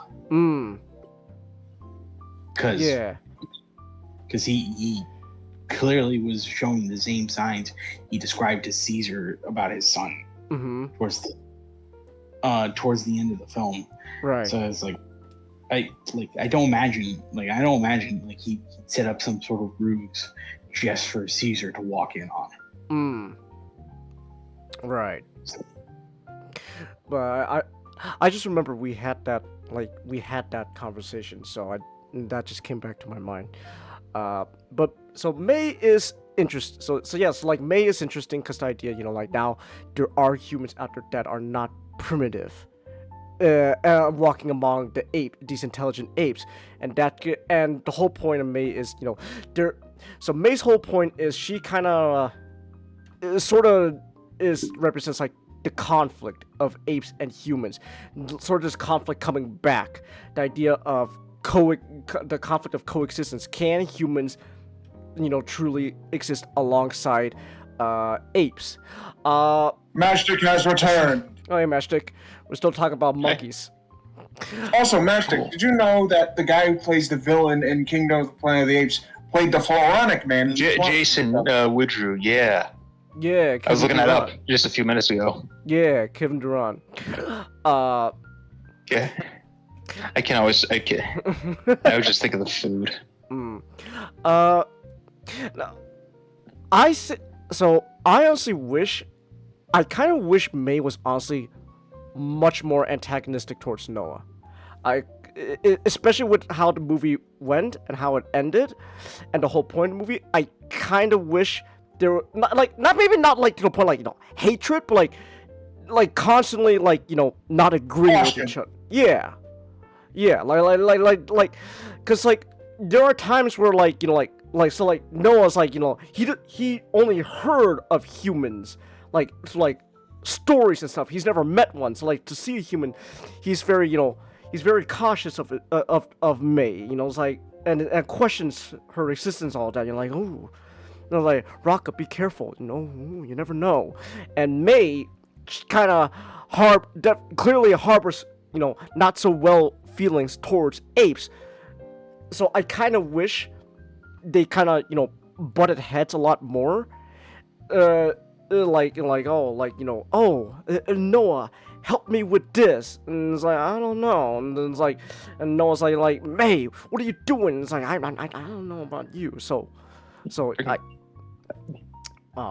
okay. So I kind of wish they butted heads a little more, especially with how the movie ended, because it really does feel like they weren't as at the very least cautious about each other as I feel like they could have been, again, especially with how the movie ended. So I do wish May was a little bit more antagonistic, or at least, like Nick said, more cautious of Noah, which also could have helped Rocka play even more of a bigger role between the two, like a mediator of sorts, because Rocka was kind of like the bridge between the ape and human, even though he was an ape himself, because he's trying to carry on Caesar's teachings, which Caesar was all about. Can apes and humans coexist? So I do wish Noah and May kind of butted heads a little more. What else is there to say about the movie before we say? We'll save spoilers for the end, but like, okay, I guess I could also say, just visually, of course, speaking visually, special effects, CGI, and everything, they did bring their A game. Like, they really brought their A game here. Everything looks great. It looks amazing. I really loved the imagery going on there of like nature overtaking like civilization. You see throughout the movie like what essentially are skyscrapers just covered in like floral life. So like you look at like oh, that's a very interesting looking tree, and then you realize, oh, that's not a tree, that's a former building that's just got overtaken by nature. Yes, you want to know what I was thinking when I was watching that? I was like, I gotta tell Chase that this is exactly what I imagined for our, that Beast Wars story idea we had. Oh yeah. With where it was the original cast. Mm-hmm. Yeah. Yeah. That. Okay. Yeah. So like those stuff look great. Noah's like home village is like it's like these like wood structures, but they're built off of like telephone poles and stuff. So that was really cool to see. Proximus' whole thing, how they're like taking his home little like kingdom, because it's in the title, his own little kingdom made out of, on the beach. His like castle is built from like a rusty old ship that got that beached up. So like I love that. That's like that's great stuff right there, visually speaking, fantastic. So yeah, but I guess like overall, I'll say we'll talk about sports later, but like overall, I do like this movie. This is a really good movie. I don't think it's as good as like the I would say maybe Near Rise, when it comes to like equality, then again, I admittedly need to rewatch Rise. That's the one. Here's the thing: Dawn and War just are just That's are a fucking high bar. Yeah, Dawn and War are just again like I said, Rise. Ooh, this is pretty good. Dawn. Ooh, this is pretty great. War, peak. So, oh, were you gonna say something? Sorry. I was just gonna say, for me, I really like this movie. It's a promising film. Yeah. Yeah. But right now, I'm gonna have to say that it's kind of my least favorite of the films. I understand you. Yeah, I get you. Like it's got a lot. It's clearly building up to something, and what's building towards is there's a lot of pressure on this franchise. Yeah. Now that there's a high bar. Yeah. I think that is something I feel like does kind of hold Kingdom back, is just overall what came before it. Yeah, it just really set the bar really high. So while Kingdom itself is really good, it's a really good movie. Doomed to not be as good as Dawn and War. So, but still, this is still a really good movie. I do definitely say, you should check it out. I highly recommend. Oh yeah, I definitely recommend. I might go as far to say it might be the best film I've seen so far. Really? This year. Oh, movie of the year. Okay. Yeah. Okay. Ah, nice. So yeah. Granted, I haven't seen many, and the most I've seen are re-releases of movies that didn't even come out this year. Oh, that is true. Gosh, I actually have to keep. I need to keep track of the movies I watched this year for so we could do the the end of the year whole sorts of thing. But like I said though, overall this is just a fantastic movie. It's not its fault. It really is just the bar that it's following is just really set high. And again, so I think this movie is like maybe on par with Rise, but again, I do need to rewatch Rise overall. Just again, do check out Kingdom of the Planet of the Apes. This is a fantastic movie. You will not regret it. You'll have a great time. Now, we'll talk about spoilers, but we will save that for towards later. Towards later. Also, Nick, I would probably agree with you on Kingdom of the Planet of the Apes. It's just there was another movie that. It's just there was another movie that came out this year that I kind of like better. I know, and I was like, which one do I like better? Look, man, maybe if Kingdom of the Planet of the Apes had Noah taking on Caesar's religion and abusing it to start a holy war, then we could talk, So, but yeah, like I said though, overall this is really good. Okay, oh my gosh, I pulled up the list of movies I watched this year. I need to update it. The only movie I have on it, the only movie I wrote down in this list, it's Madam Web. Hey. Cause I thought it would be like fun bad, like Morbius. Cause at least Morbius had it wasn't it? No, cause Morbius had the memes, Nick. But this movie, I don't know. I said it back in February, and I'm gonna say it again. We as a human race need to learn that we need to ground ourselves and learn that we will never surpass Morbius after credit scene.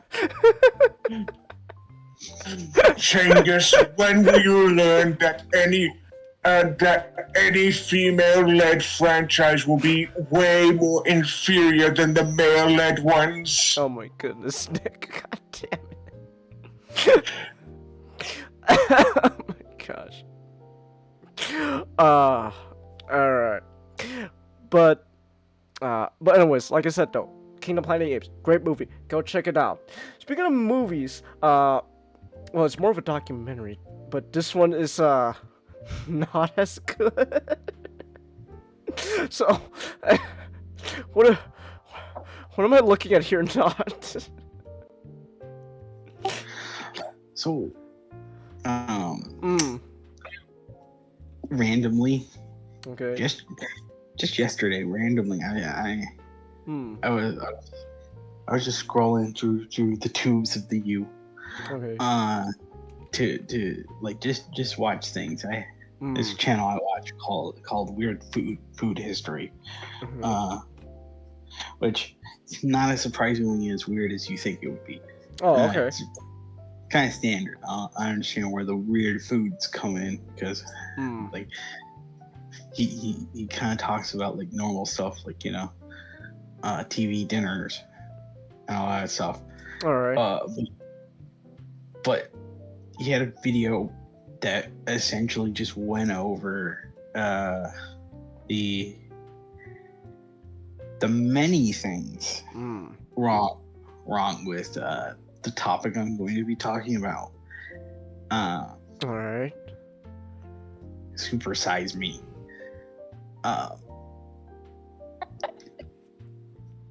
The video, despite like having a lot of the counter, the counter argument, like showing the counter argument, it was still for Morgan Spurlock's debut. All right. They were still pro Morgan Spurlock's debut documentary. I kind of got peeved, and I decided, you know what? I need to talk about it. Oh, okay. Yeah, like setting my cards down here on the table now. I hate Super Size Me. Oh, okay. What? Sorry. Oh, no. I have no idea what Super Size Me is, so you guys all have context. I don't. Oh yeah, no problem. I can describe it. So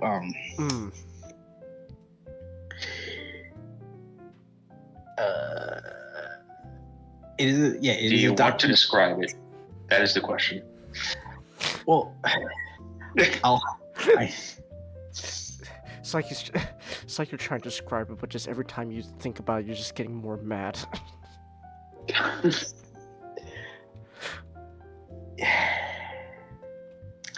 You can't believe it, brother. Okay. To describe it really quick. All right. It is that documentary. If you were alive around, if you were active around 2004, that I was a 2-year-old back then. Sorry. Just a little 2-year-old me going out. Oh, I want to see Super Size. I want to see Super Size. I walk up to the theater and there's like 12 of those kids. There's like 3 other like 2-year-olds on top of me. Oh, we're wearing a trench coat and those fake glasses with the big mustache. And Exactly. it was, it's Super Size Me is that popular documentary that that annoying guy. You might know the guy who is a health nut. Okay. Who kind of just goes, hey, don't you know fast food is bad for you? And then you kind of stare at it. I didn't know. Damn, thank you for telling me. You're so. You bless us with any other of your enlightenments. Gosh, thank you for telling me about how the dangers of fast food. I didn't know for how many years of my life now. So, to talk about the film, I'll need to talk about its title. Okay. In 1987, McDonald's, the House of the Clown. Hold on, can we talk about how this guy was a vegan before he decided to do this? What? No, Yes. I did not know that. Okay. So the dude was a vegan, and one of the reasons was to do this was see how bad this diet is. Go with a vegan. Wait, so this movie was just a bit to promote veganism? No. Partially.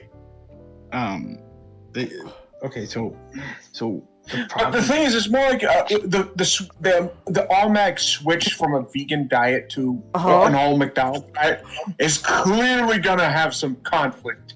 Ah, okay. So, I did want to mention that.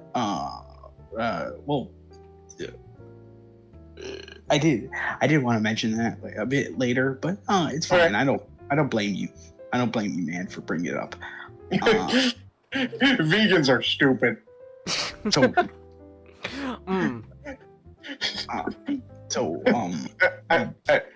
oh, my bad. See, vegans are stupid, and they're gonna be looking for army guys. I love that joke so much. You guys are stupid. They're gonna be looking for army guys. Megatron during Nom. You guys are stupid. See, they're gonna be looking for army guys. But what were you saying? Not. So, in '87, McDonald's found out. You're not gonna realize what they found out, Chingus. Why? Americans like a lot of big things. Wow. Including food sizes. Goodness gracious, I'm mind blown. Holy crap. Wow. I didn't realize that. So they introduced an option in their combos. Okay. That a one size up from a large, what they refer to as a supersize meal. Okay. It was, the supersize meal was gaining traction as it was being promoted alongside, like movie tie-ins like Who Framed Roger Rabbit and Jurassic Park. Oh, okay. So one of the fun things, one of the interesting things about McDonald's is because they are sort of the lead. Because, well, sort of is not the right word. They are the leader of the fast food throughout the entire world. Whatever they do, the other fast food joints try to replicate. So, by virtue, once the supersize option became a thing, Burger King had the supersize option. Wendy's had the supersize option. Ah, I see. Like, for example, McDonald's turned their buildings into Stalinist, dystopian-looking things that just look like they suck the fun out of everything. So all the fast food restaurants turned themselves into like some Stalinist, stupid, disgusting buildings that look like they suck the fun out of everything. You're not wrong. Yeah, I do miss you on McDonald's. I do miss that. So, in 2003, very young, up-and-coming young man named Morgan Spurlock decided, hey, a lot of people are A lot of people are fat. I think I know the reason why. Oh, do tell us, Morgan. What? Tell us. It's that Mickey D. Oh my gosh! Of course. Wait! I have the perfect meme for this. Of course, a single fast food chain is to blame for our obesity epidemic. Thank you, Morgan, for telling me. Excuse me. Mickey is a nickname, and nicknames are for friends. And Michael D is no friend of mine. And Michael Mouse is no friend of mine. Has anyone ever called you Mickey Chang? No.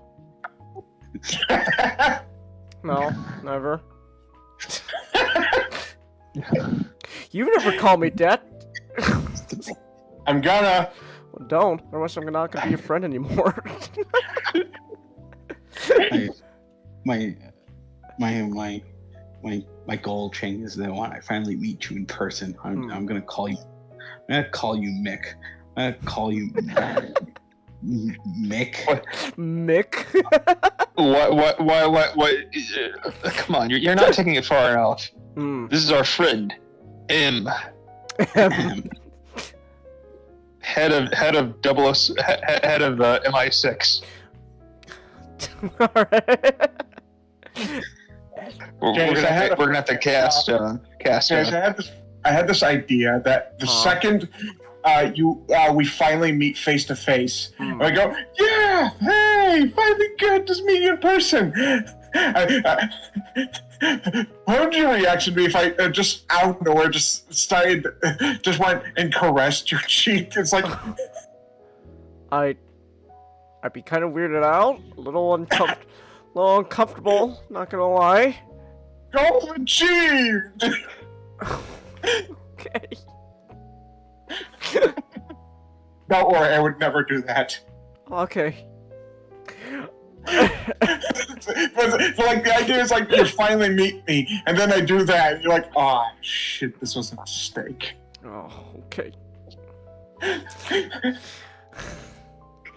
Alright.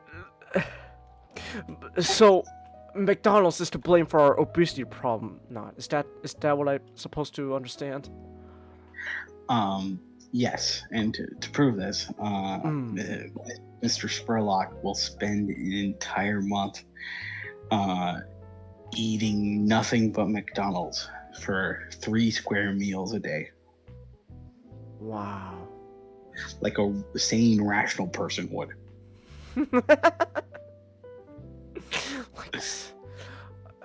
Okay. Okay, supersize me. Let me describe. Let me start off by just describing Morgan's experiment. So, after going through a bit of a fast and speaking to like 3 different sort of medical practitioners, a gastrologist,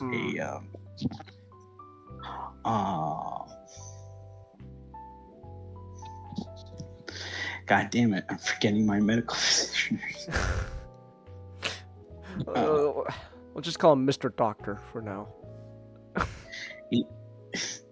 He goes to them, just gets a checkup, just to tell the audience, oh yeah, this is we could call him healthy, but to be honest, like I wouldn't. You wouldn't. I would. Please. He's an average. He's the above average male of the 1950s. Let's go with that. Okay. Not gonna lie, actually that's kind of works because he's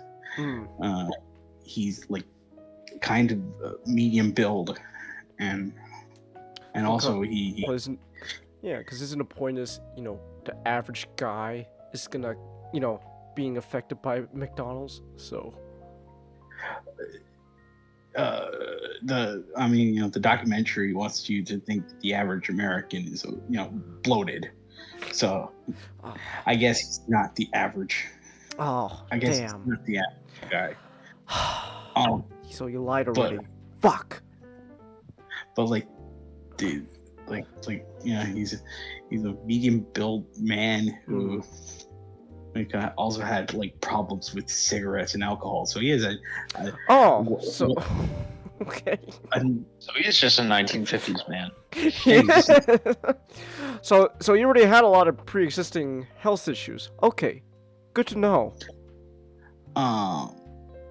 So Spurlock's, after getting his getting everything done, Spurlock, his experiment kind of revolves around three things. Okay. So for an entire month, he will eat nothing but McDonald's. He will try every item on the menu for All right. For how many months it gets him through. If acts, and this is the contentious point, Okay. if acts that by when ordering, if you'd like to upgrade to a supersize, he will agree. Okay. And the third condition is, of course, he will essentially just live the average life of a office worker. Okay. Minimal, like no less than 2,000 to 1,000, 1,000 to 2,000 steps a day. Okay. So minimal exercise. All right. So, and by the end of his findings, he found out that he gained, I think it was like his claim is that he got he imbibed 5,000 calories a day. All right.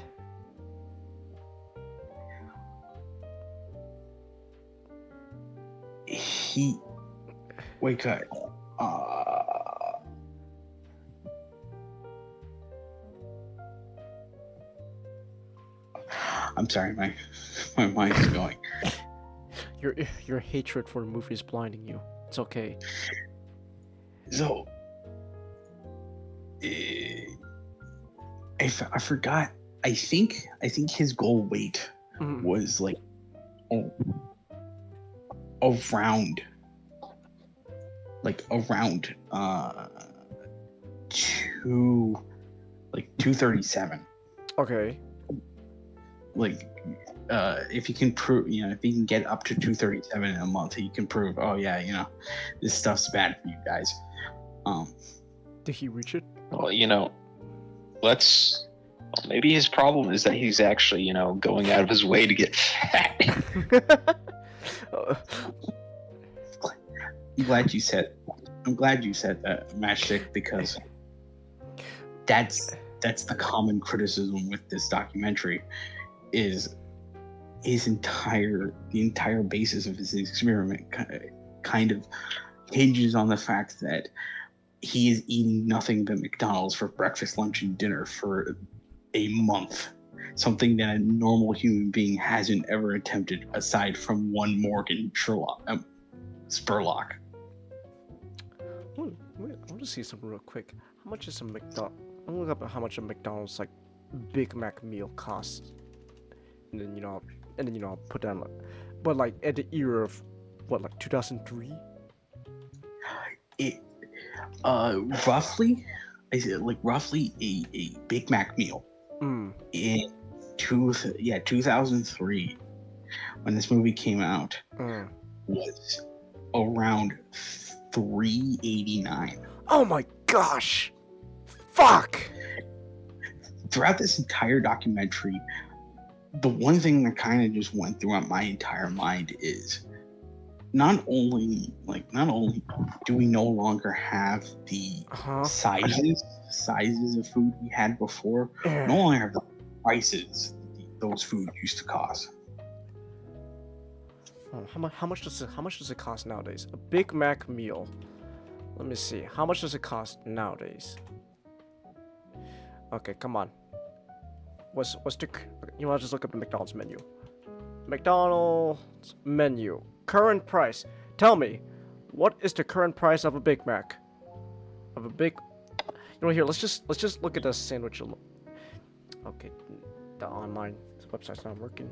Okay, come on. Hold on. I just want to see this real quick. Okay, so let's see here. So let's see. I'm looking this up real quick. So a Big Mac. All right.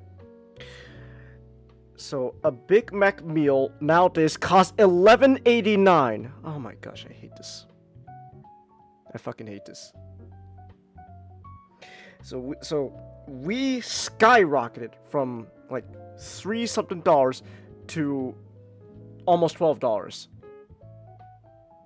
That's I hate food prices. that's fantastic. Okay. Well. So yeah, like Spurlock, his claim, like, is kind of showing off his bias just by trying to do something that before then has never really been replicated. So he's kind of like I'm glad he's not an actual scientist. This is a clear sign of him trying to trying to experiment and wanting to make results of his experiments, like trying to make sure that the results are in his favor. Other thing I want to mention is his results. So I got the correct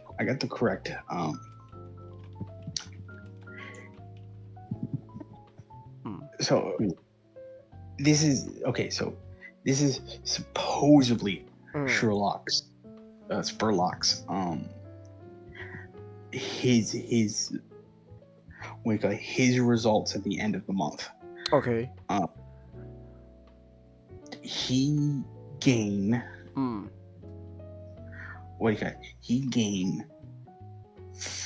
from originally a body weight of 185. Okay. He gained about 24.5 pounds. Okay. So a 13% body mass increase. Okay.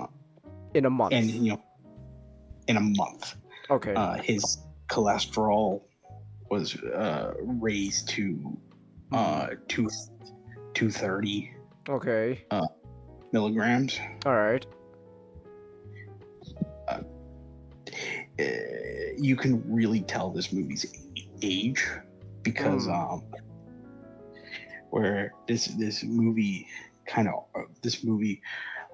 talks about cholesterol, and it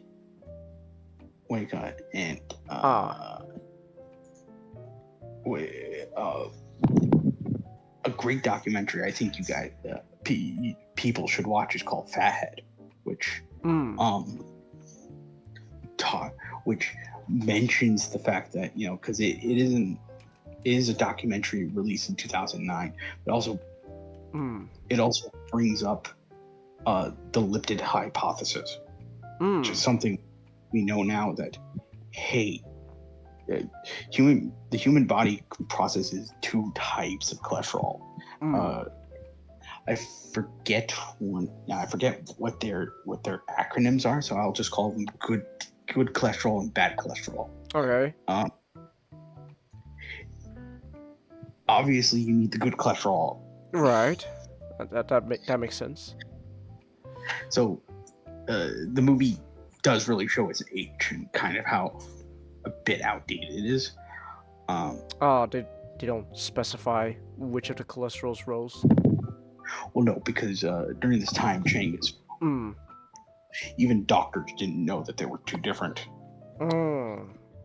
Okay. Two different. Goku comes in, he looks at this man, he's like, "Ooh, I don't, man, you shouldn't be eating too much." Okay. So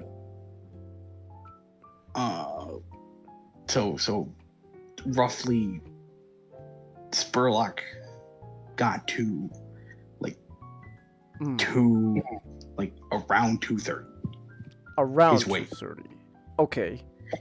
Which he said was due to an intake of 2,500 calories per day. Per day. Okay.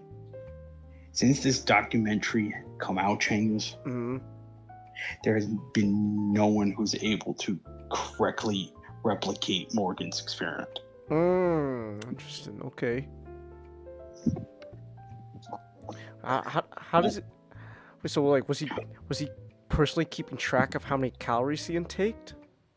Yes. Okay. The problem with us chains, however, is nowhere in the film, unless you you enhance it like in Blade Runner, nor in the film do we ever get to see his logs. He has his log. He shows the log. Where he's catalyzing all of his foods for each day. But never once since this documentary has aired has Spurlock ever posted how all of his caloric intake. Wait, so did he also take into consideration like the calories he burned through? Like very much it goes with the implication of Spurlock himself. He kind of goes with the idea of, I am going to be kind of sedentary. Okay. So but he didn't even you're still gonna burn calories either way, like, because your body's gonna need it no matter what. He didn't take track of it because his thinking was, well, I'm just going to I'm gonna walk like half the block and then I'm gonna take a cab, like how all all Americans in New York do. All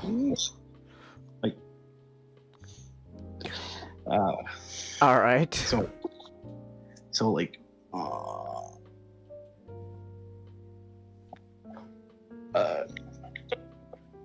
okay, so yeah, like Spurlock by his own admission rejected any form of loss he might have gotten from from even the slightest bit of like physical activity he might have done.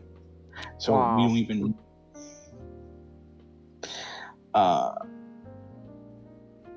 so like there was a Swedish study that was done that tried to replicate this idea, where they had 3 students as controlled test subjects who were given stipends to go out and just consume a ton of fast food and just minimal exercise. Here's a bus card with a ton of funds. Keep using the bus. Don't walk anywhere. They got about to 10 to 12% of their weight increased within a month. Nowhere close to where Spurlock claims he is. Okay. So, yeah, this documentary is very biased. Hmm.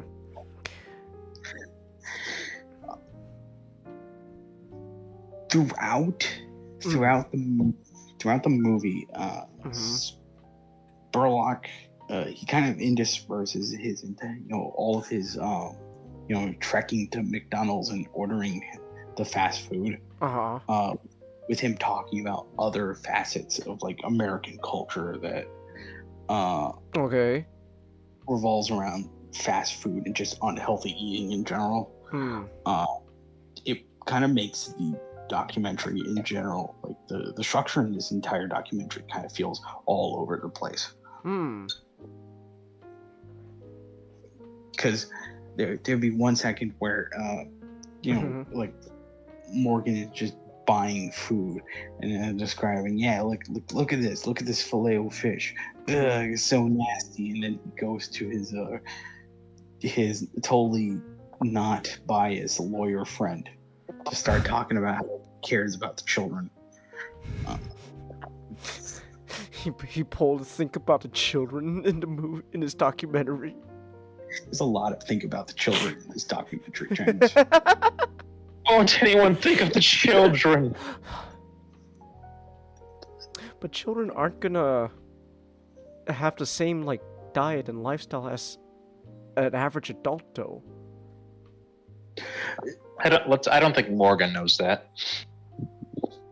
Like, the problem with the film in general is,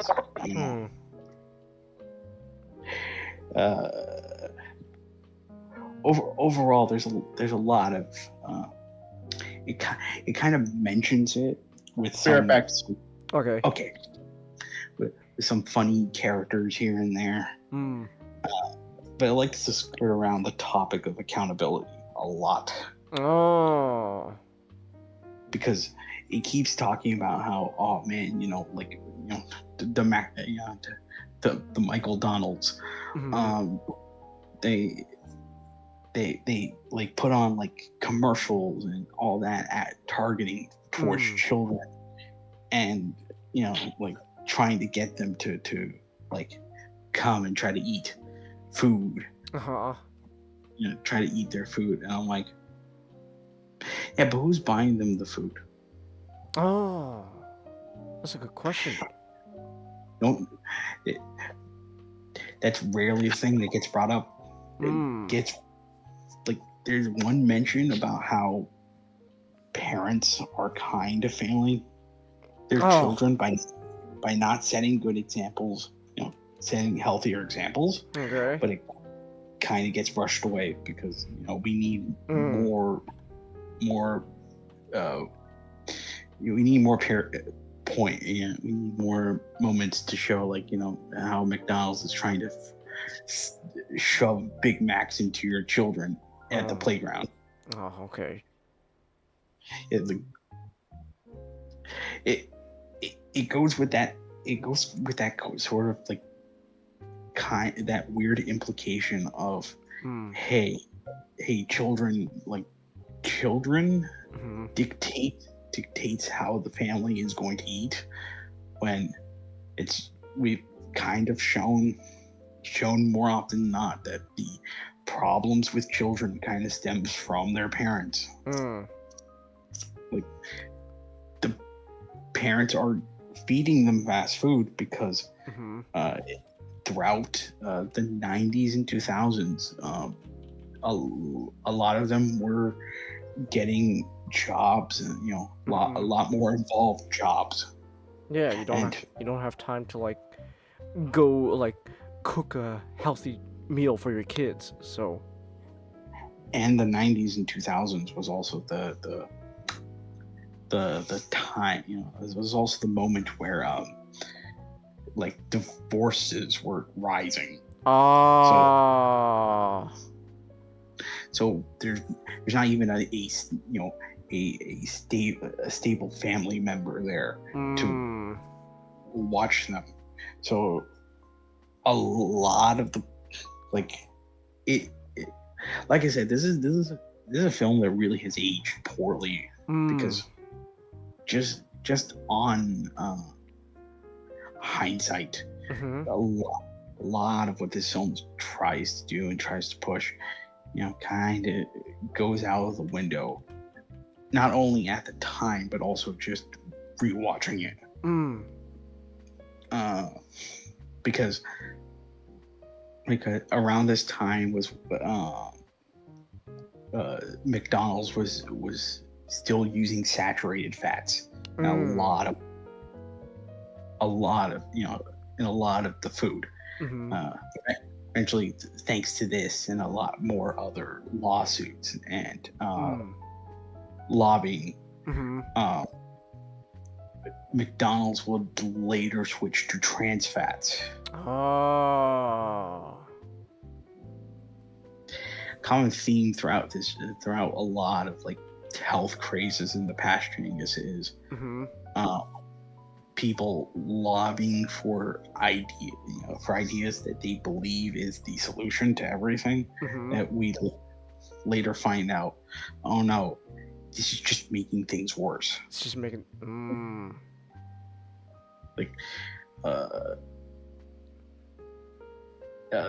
lobbying solving another problem.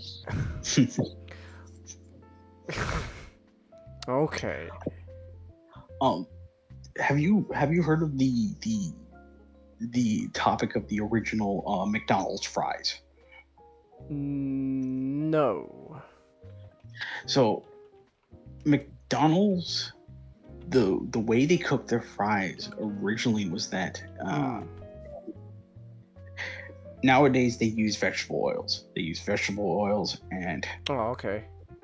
Also, high fructose corn syrup, but that's No, we don't talk about that. Okay, so what they originally used then? They use beef tallow. Oh. Like beef tallow.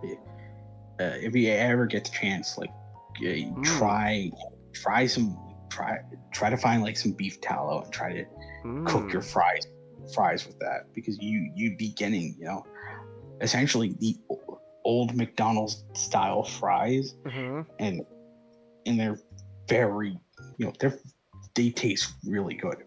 Sounds good. Wow. Problem is this was during the time where we didn't really understand how cholesterol and so people thought the fries and heart disease. Yeah, so people thought these fries were gonna raise your cholesterol all the way up. Ooh. So they decided to target beef tallow. That was okay. That McDonald's used in a lot of their fries. They decided to switch it to what they considered the healthy alternative, which was vegetable oil, which totally wasn't paid for by Big Sugar. Totally was. Big Sugar. Big Soda. No. Can Big Sugar and Big Shuttle team up? Yes. Gonna power our space shuttles with sugar now, just the way the lobbies intended. It's like a little pro tip. A little fun pro tip. So how our government, more than anything, we have a law that's been in place since I think around the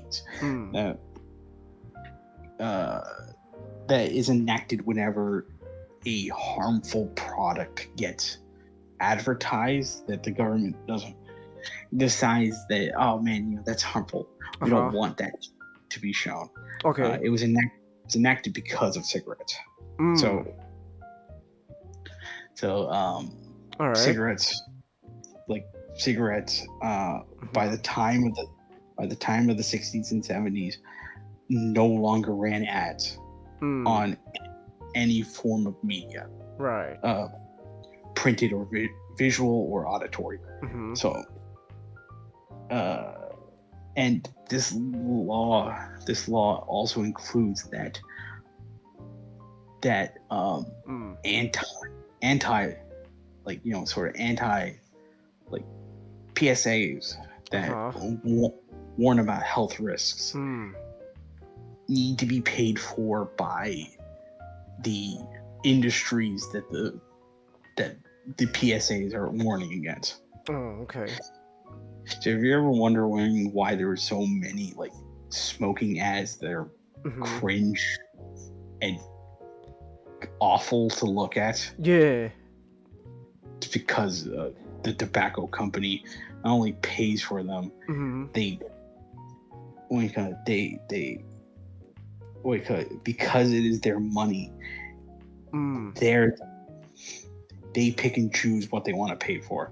So they Mm. intentionally go for ads that kids look at and think that, like, I feel embarrassed looking at that.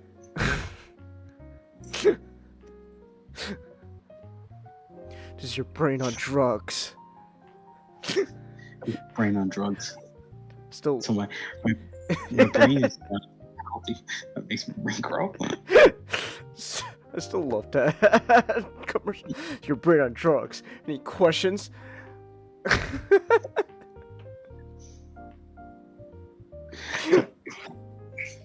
So like, even while sugar was being bashed,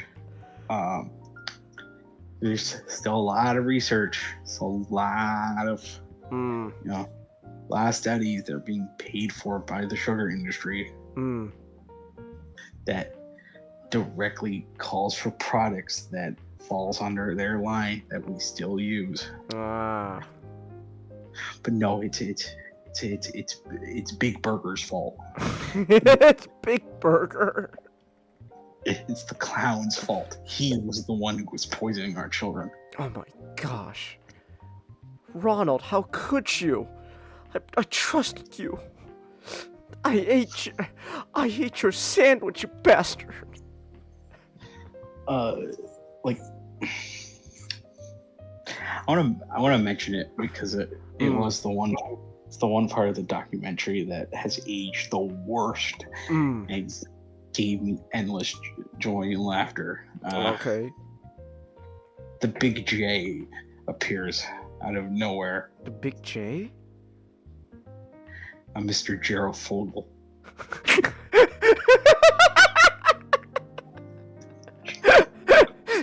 Is he also telling you that to eat Subway to be healthy? Buy Subway, guys. It's like you don't want the McDonald's, but Subway now that's healthy. Do buy Subway. They bring up Jared because obviously he went up and he did the Subway diet. Here's my pants to prove that I've eaten Subway. But the cherry on top chain was he did this in a school. Oh my gosh, really? Yeah. Oh wow.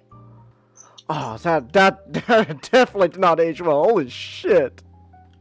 Fucking went in front of a lot of kids, showed him his big ass pants, saying, "Look, kids, I lost weight." Wow, that's that aged like that. That's amazing. That probably aged like fucking milk. Goodness gracious. Wow. The movie will veer off into like tangents about how like the possible source of eating also comes from like self-esteem and like body image issues. Okay. So, like, the Jared Fogle incident will also come with like this whole like scene where he's talking to this mother and her child. Oh no! Oh no! Oh no! Oh my gosh! Oh no! It's Jared Fogle with what we know now. Oh my goodness. That's... Whoa, that's awful. Holy shit. Okay. Don't forget those kids. Don't forget. Just like Jared Fogle. What's the guy's name who runs this? Morgan Spurlock. He also has AIDS. Oh.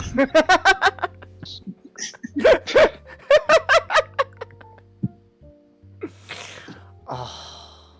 Wow. So like the girl who is. Oh, Nick, I don't know if you heard this. You hear probably not. Not was telling about how in the documentary, Jared Fogle made a surprise appearance. Oh. I know. It's. Oh. I know, man. And just like Jared Fogle, the creator of this also, I forgot his name again. The creator of this also has AIDS.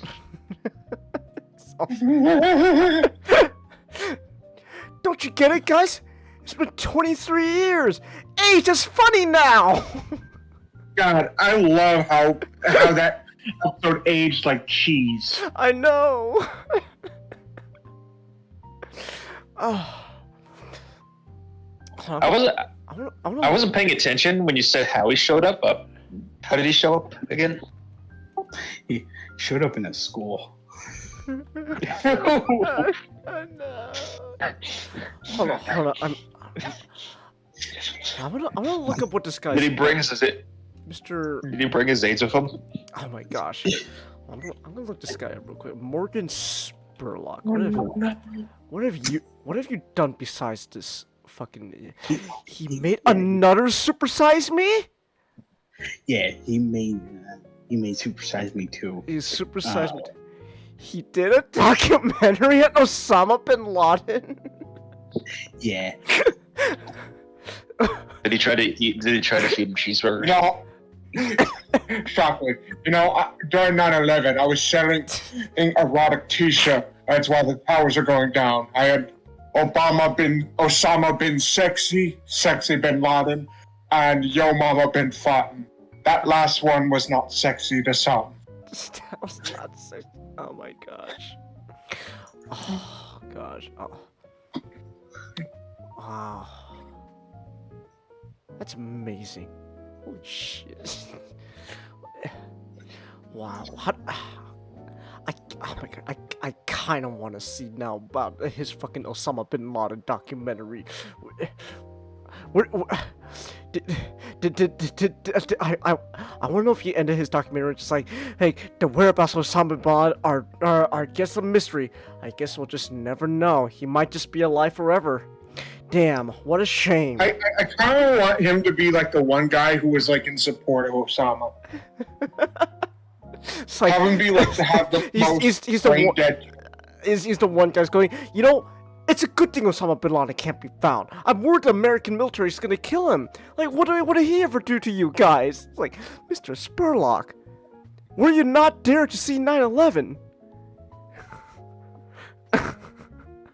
I didn't know what 9/11 was till 2004. Okay. According to Wikipedia, his documentary ended just saying he guesstimated that bin Laden is hiding somewhere in I'm not gonna pronounce that, Pakistan, which okay, that actually was where he was found. So in the country. So I guess Spurlock saw the future. Listen, like Abe. Oh my goodness. So you really want him to be Isa Galib? No, fuck no. Did you guys know that in the after credit scene, the Osama bin Laden documentary, we had a scene with Murdoch losing at Mario to Osama bin Laden.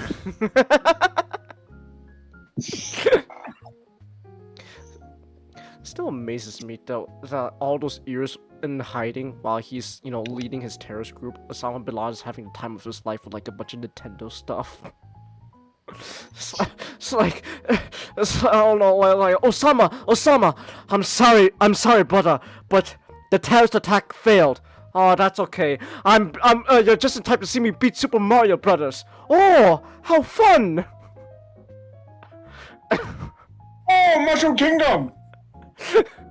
Mushroom Kingdom. Imagine him just furiously ranting online that Sonic is fucking trash. And that Mario will be forever the greatest ever. Oh my gosh. There will be no Sonic movie. There will be no Sonic movie. If there is, I will bomb them. Well, I'm sorry, Osama. You weren't there to. You weren't alive to bomb us when the Sonic movie came out. I'm so he's rolling in his grave right now. Osama, there already is a Sonic movie. 2 if you want to count the OVA. Well, then time to unleash the bombs. We can't. You're dead. He drops down to his knees. No. Wow. I can't believe this guy made a documentary about the Oh whereabouts of Sama. my gosh. What? This popped into my subscriptions. If Osama bin Laden now in his grave is bitching about how Pokemon ruined their character creators. Sonic Underground X My Little Pony Bardonic is magic lightsabers 1 2 3 4 5. No! Even better. This is the thumbnail. I recognize. As soon as I saw the thumbnail, I went, "Oh, Oh yeah, my gosh. I know who made that. Oh. I love how Tamer's art style has immediately become recognizable. It's like, oh, I know who made that. That's this guy made a documentary about One Direction. So he made a documentary about getting fat. Then he did one about Osama bin Laden. Then he did one about One Direction. And then he did another one about getting fat again, but this time apparently it's based on chicken. Wow, what a fascinating career you've got there. What games did Osama bin Laden actually?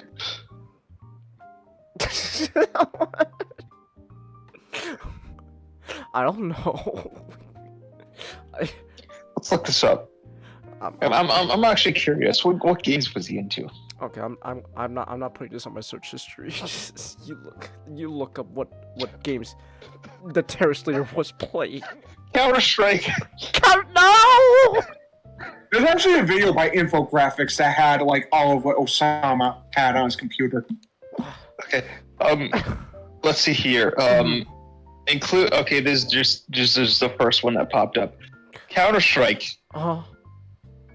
I fucking love that. It's amazing. Did you play terrorist or did he play counter-terrorist? Oh, it'd be amazing if he played counter-terrorist. I like the idea that whenever he got into counter-terrorist, he was like, "Oh no, hold on, let me get out." Half-Life. Half-Life, okay. Super Mario Bros. Oh, there we go. Final Fantasy VII. You know, that's the thing that is like expected. Well, you do play terrorist in that. Oh my god, Dragon Ball Z. Yoshi's Island DS. Osama bin Laden going, you know, this Goku guy is cool. He too can create bombs, but with his spirit. I too create this bomb with my spirit, just not physically. I do use other physical bombs though. Mario and Luigi, partners in time. Okay. Metroid Prime Hunters. Alright. New Super Mario Bros. Alright. That's all the ones that showed up in this. In what showed? I'm sure there's more. I can look up. Oh, that's amazing. This dude. I want to complete the fucking. Imagine being cursed at. Imagine you're playing. Imagine you're playing Counter-Strike, and you're fighting counter terrorists, and one of them starts speaking Arabic. It's like that was weird. Wait, shit. Whoa. Okay, Robin Williams used to play first-person shooters. So imagine a situation where Robin Williams is playing the terrorist and does something like the same characters. So fun fact, Robin Williams actually named his daughter after Zelda, from Legend of Zelda. Right. That's cool. Oh. Hey, remember it was like the 1-year anniversary of her father's death, and Zell Williams posted out, "Hey, it just saying, Dad, I miss you." And then this guy named Andrew Dawson just posts like a picture, a cocktail female phone, "Calm thy tit." Okay. In the most insensitive way matter, and then tried to fucking like not. He didn't even apologize for it. He just kept saying, "Hey, I didn't know." Didn't apologize. He just kept making excuses. Oh my gosh. He was he had the entire Devil May Cry series to that point. Animal Crossing. Animal Crossing, okay. Sniper Elite. Nazi Zombie Army 2. Okay. A game called Zuma Deluxe. Zuma Deluxe. Several Dragon Ball games. Okay. Street Fighter 4: The Ties That Bind. Alright. Storm Rider: Clash of Evil. A bunch of erotic games that the CIA refused to reveal the titles due to some copyright content.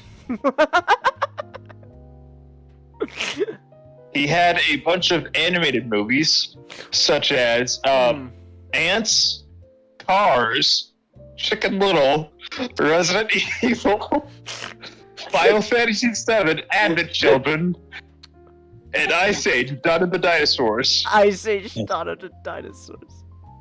And that's where the article ends. Final Fantasy VII, Advent Children.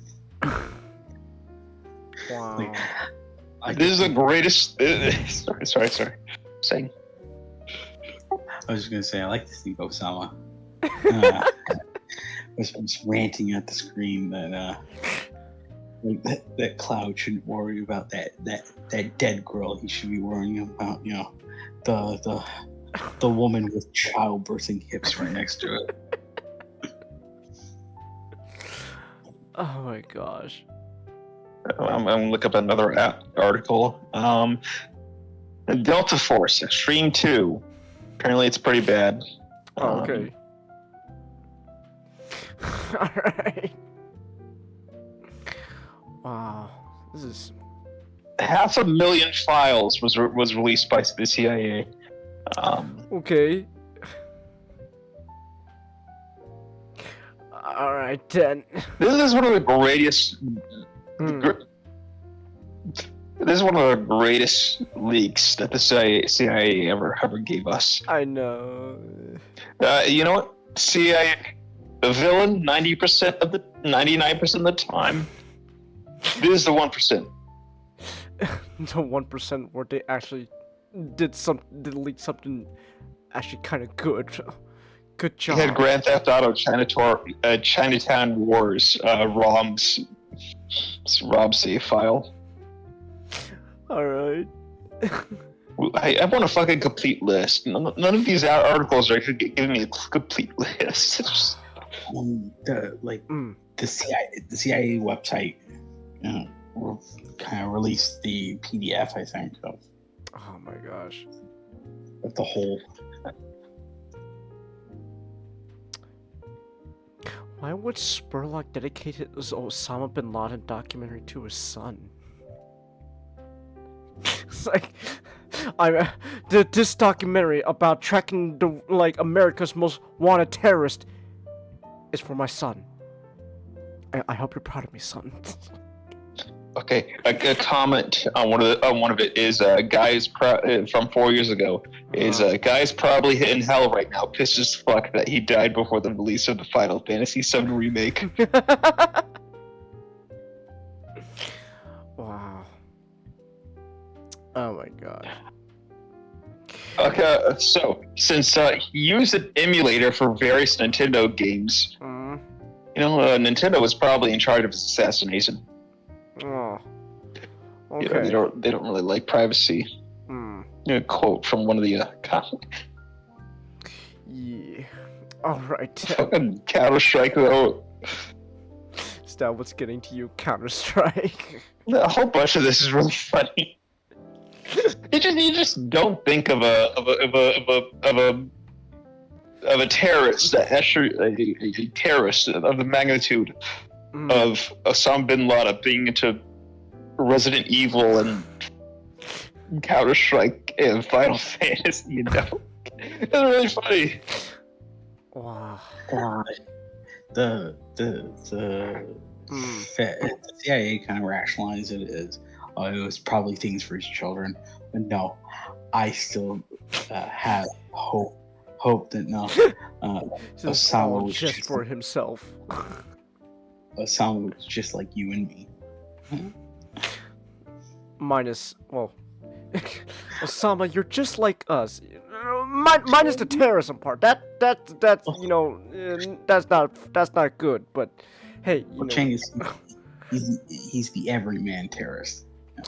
Everyman. Oh my gosh. He puts on his bomb jacket one sleeve at a time. Oh my goodness. Wow.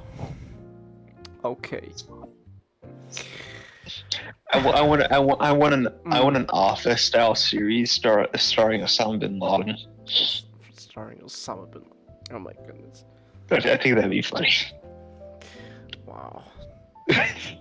I don't know. We got really off track just because this guy made a documentary about Osama bin Laden, and that just caught me off guard. Like, you made 2 documentaries about yourself getting fat and obese, and in the middle of that you decide to make one about Osama, and then you dedicate it to your son. Like, apparently the dude also had his son's birth filmed in the Osama bin Laden documentary. It's like, buddy, what is your, like, congratulations, but what does your child being born have to do with Osama bin Laden?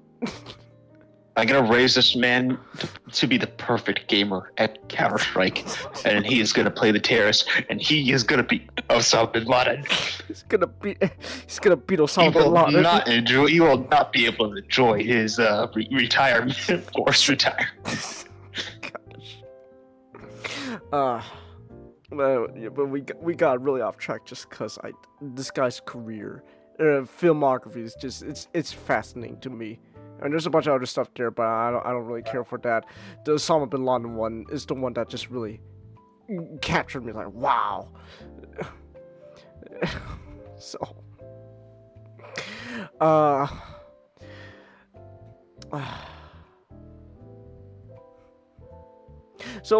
so how did you find out about this documentary in the first place? Not like, this was shown to me, Changus, in school. This, wow. 2010, this was shown to me. So like, yeah, funny enough, it was a year before the 2011 Beavis and Butthead reboot, where they actually where Mike Judge made the same joke about how Beavis and Butthead took from the documentaries that, you know, trying to make yourself fat made you like famous. They tried to intimidate. I got head out. It's getting late for me. Okay, have a good night. Man. Have a good night, Master. You guys have a good night. Have a good night.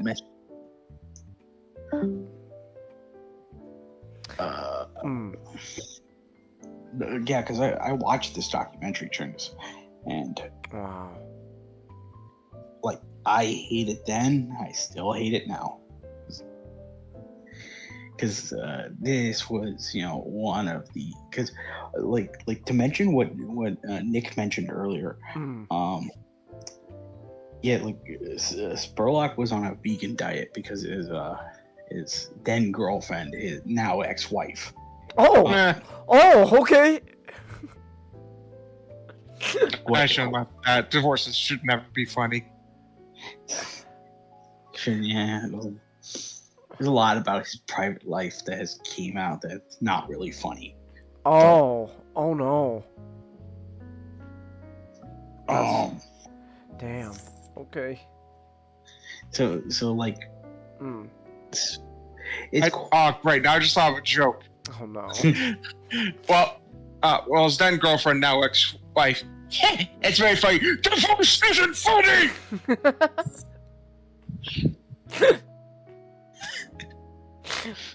All right. just Megatron yelling at that at the top of his lungs.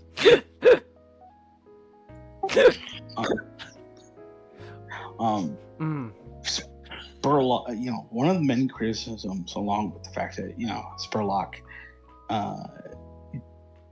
did try to do an experiment that like had no basis. Like it's also criticized for just being sort of a publicity stunt. Because Morgan, like a Spurlock, despite making an entire documentary about how much the obesity crisis he believes should be blamed on the clown, the clown and his king and girl with red pigtail friends.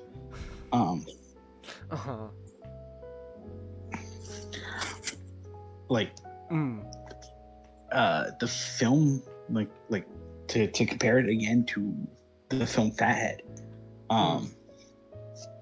like Spurlock at no point in the entire movie does he ever mention any other factors, including obesity from like home cooking, because Spurlock himself sort of describes his childhood as hold on, he'll come back. Oh, there he is. You good? That got disconnected. Oh. Uh-oh. What were you saying, Donut? Spurlock kind of just his preamble went with, while he was growing up, he rarely ate out. He always had home cooking, which good for him.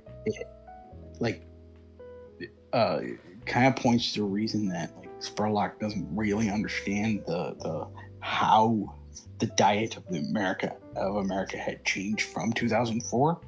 So, I mean, this is a man who, and in the year 2004 decided to switch to veganism.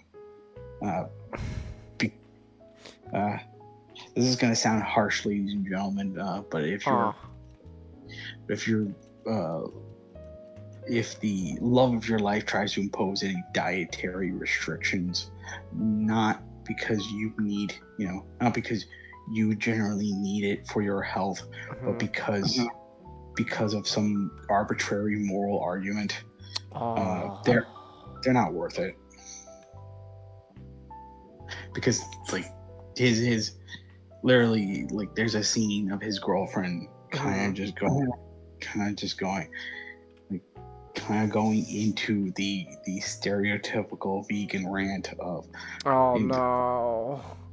the meat industry, it's no, harmful, addicting. Wow. There he goes again. Oh, I think this is intentional. Oh, okay. Probably. Like, I don't know if. But so. Sorry about that. Got disconnected again. So like she she compared eating ham to taking heroin. Oh, That's no. that's where you. She seems fun. Yeah, she seems like a fun person. Gosh, I don't see anything wrong with this. She's the only one to make quinoa look unappealing. Wow. So of course, like as time went on, it's No, I don't eat food that sound like karate words. Yeah, I don't eat food. We're having quinoa. No, I don't need food that sounds like karate words. Wow. Like as time went on, like this documentary just made terrible things happen. I mean, I'm being biased here, but to be fair, but you know, in my case, Morgan is too, so we're just being the same. So this film often gets contributed to the fact that McDonald's at the same year removed their supersized option from their menus. That's not the case. It isn't. Okay. No, the supersize option was wildly unpopular. Really? By the time the movie came out. Oh. It could be contributed to the fact of most Americans actually really like the portion, you know, the food size of the normal stuff. Oh man. I don't know what's going on. I don't know. Of the medium, like the medium food, like yeah. So a lot more supersizes aren't being purchased, which ultimately led to their discontinuation. Wow. Okay. I claim this as a victory. You had no involvement with it. Nope, victory. Okay. The movie gets contributed to ending the supersize, but it really didn't. No. Optus falls down a chasm by pure accident. That's it. I killed Optus. Victory for Megatron. You had nothing to do with it. It was just. It was just a complete accident. Nope, I claim this as a victory. I claim this as a victory. Wow. Okay, but I did not know about supersize actually becoming not popular though. So that's news to me. Like the common reality of a lot of things is there's a lot of things that McDonald's to bring this up while to get me through Supersize Me, I was actually on the side like watching The Founder because I decided hey if I'm gonna watch a movie that slams McDonald's, I'm gonna watch a movie that slams McDonald's. Good movie slams. Oh my gosh, man, that poor Nick, man. So something's definitely not right. Like, yeah, I decided to just watch, you know. I just. It happened while I was making a joke. Oh no! Wow, I guess Discord doesn't like you bad-mouthing McDonald's or something. I guess, because it's like, well, if I'm gonna watch a movie that's slamming McDonald's, I'm gonna at least watch a good movie slamming McDonald's. Slamming McDonald's. I was like, yeah, exactly. To get through Supersize Me, I watched a movie where Michael Keaton intentionally prevented, you know, giving money to like two brothers in California who deserved it. It sounds like a Megatron plan. A Megatron plan. Alright, Starscream, I'm gonna.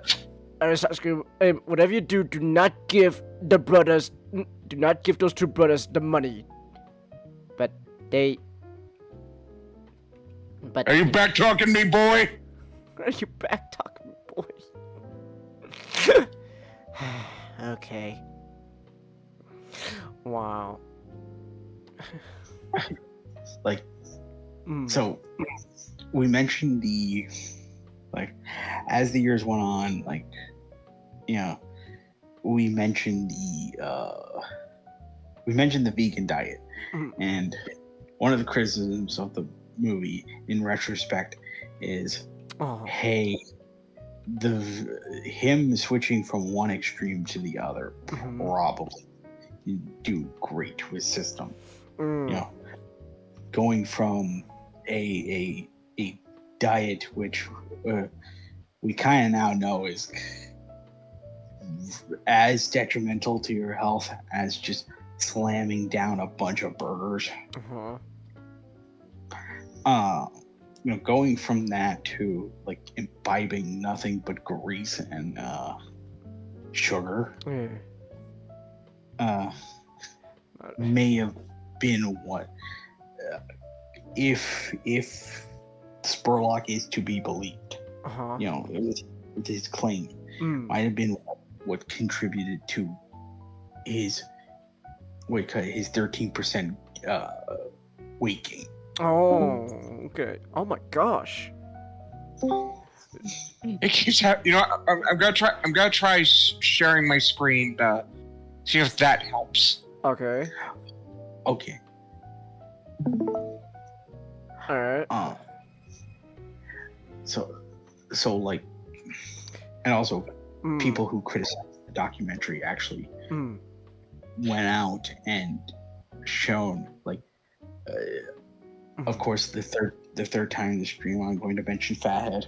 The entire documentary kind of just made the counter argument of yes, if you wanted to, with proper exercise and calorie counting, you can actually make a weight loss diet eating nothing but McDonald's. Really? Interesting. Yeah, because largely, Chings, the problem with the thing about gaining weight, the reason it's an issue as it is doesn't really come down to what we believed in the past was like fat or cholesterol. It came down to portion size. Like, we kept, like, you know, we kept indulging into a sin, you know, gluttony, and that is what resulted in our heavier weights. You know, like, if you still ate the same food that is considered unhealthy, but in low quantities, with, of course, proper diet, with like proper exercise, it is possible to lose weight. Okay. So people have shown, like, even if you eat nothing but McDonald's, you can try and lose weight. Also, this is to mention with the veganism. Spurlock also, like, he mentions in the movie that he got off.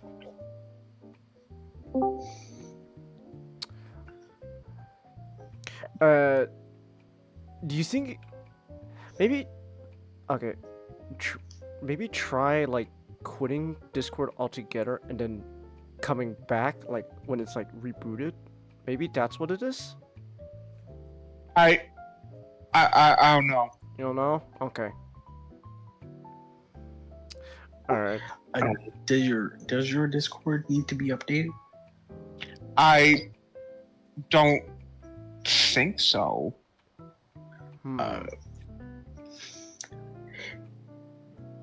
Maybe if you did like close the app, completely shut down the app completely and then come back in. Yeah. It might resolve some issues. Maybe. But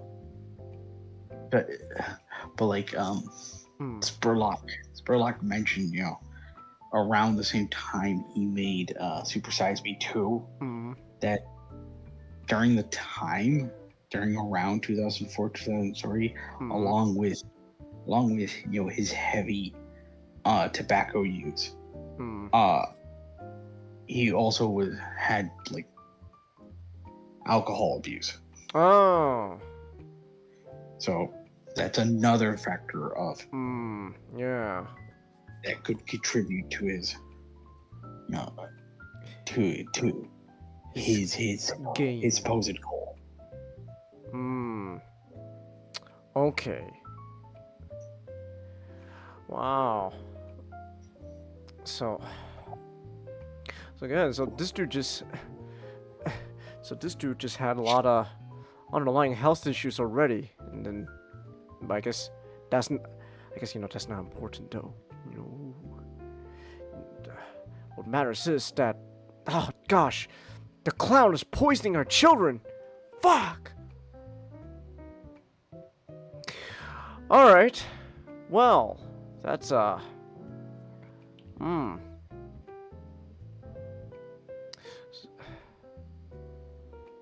starting to think this guy, this guy may have not been exactly the most truthful person out there.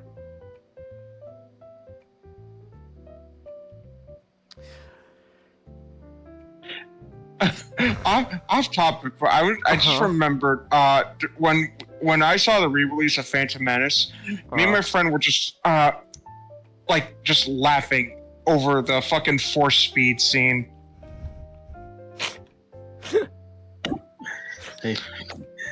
Never, only once, never again. Yeah, exactly. Only once. They got the hell out of there.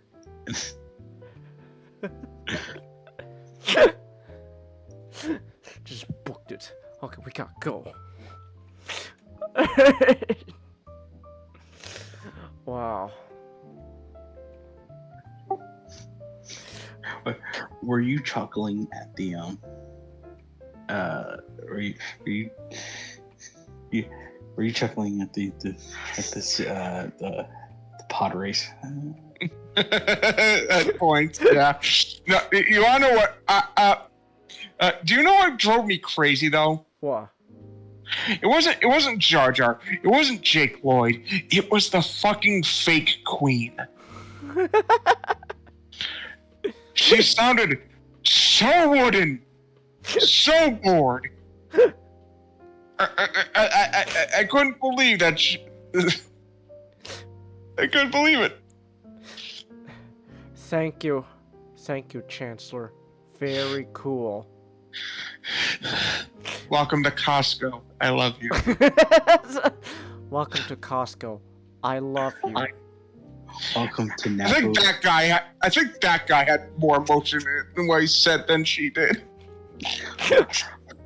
Welcome to Naboo. I love you. You know, Padme, if you're gonna have someone pretend to be you, why'd it have to be such a terrible actress? She's so stiff and wooden. I know. You know, maybe Padme, maybe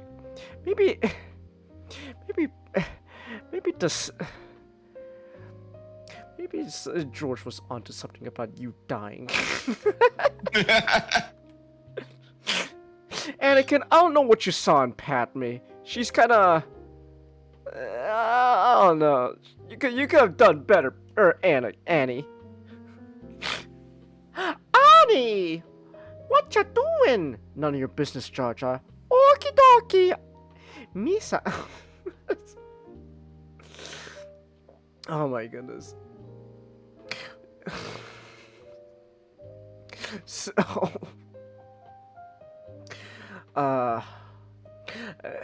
anyways, I guess any last words you want to say about Mr.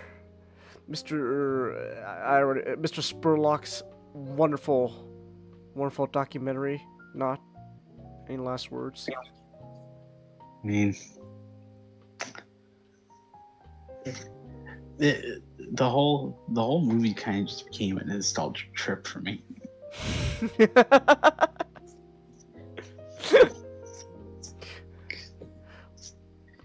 Because there was a time where I was alive where like life didn't feel so hard,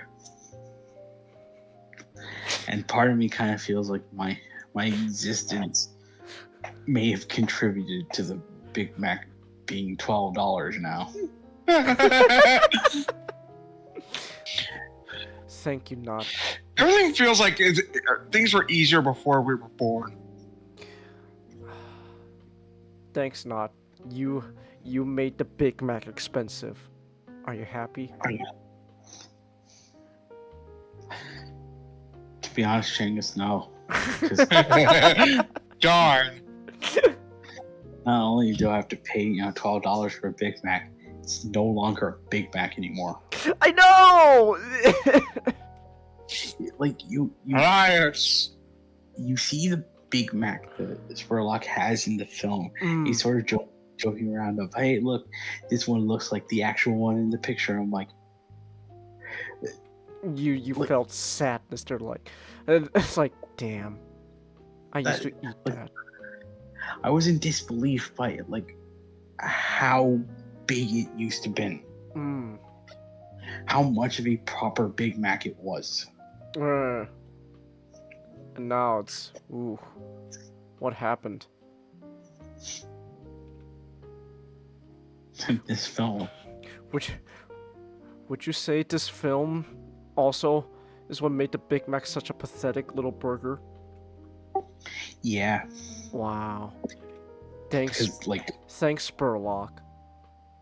Dick. Like this film, including a lot of other things, eventually went to contribute to the idea of, hey, let's try to shrink our burgers to make sure like we're not getting sued again. Thanks, Spurlock. You dick. Okay. Wow. I want to see that documentary. Not this one. The other one you mentioned, Fathead. I want to see that now. He said it's pretty good. It is pretty good. Like it's like it came out in 2009. It's one of those documentaries that actually did, bring up really great points. That hey, the obesity crisis cannot be blamed on one thing. It's a multitude of different things that like compounded onto each other. That because the 90s was such a great economic period, but that was during a period where we kind of developed a lot more of our greater sort of vices. Because like with so much money and so fewer at the end of the Cold War with so few things to worry about, that's when we just started to go into like excess. Sure, that was during the period of time where like the 90s was also during the period of time where the health food craze started, but that was a fad. that was back when people thought eating a salad made you look cool. Like that entire joke, in the SpongeBob, salad. Uh-huh. That was brought to us because of the 90s. Oh. Hey, I want to mention. Uh-huh. I hate to fucking say so. You can probably tell I don't really go for salads. Mm. I had a salad once, and the first bite, I had, I just felt sad. Why? I was like, wow, this is the stuff I have to eat to be healthy. Look. I was like, no, why? This is horrible. I hate it. It's not that bad. I mean, like Nick, it could be worse. I know it could be worse, but fuck, but like, obviously, I should probably start eating more of that stuff. But like the first time I had it, I'm like, that first bite, I'm like, wow, I'm really sad. No, it's Nick. I'm like, Nick, fat kids lament. Nick, if you, I don't know how much this is gonna help you, but listen, salad, honestly, at least in my opinion, a good salad, if you want to enjoy a good salad, it kind of just depends on what you're putting on it. Oh yeah. It's like if it's just like just the leaf alone, then well, yeah, of course it's not gonna really be that good. But like, yeah, I kind of just had the leaf, man. Oh, well, see, that's your problem, then. I'm aware, but at the same time, you want to know what my thought process was? What? I probably shouldn't have dressing because, like, oh yeah, I know that's kind of the stuff that kind of ruins the healthiness of it.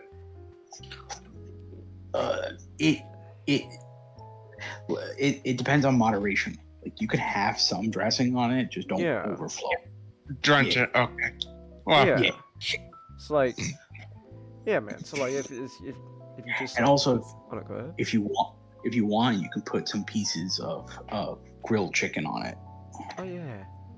Some chicken's good too. Like a little bit of piece of grilled chicken, it actually goes a long way. Oh yeah. Yeah, man.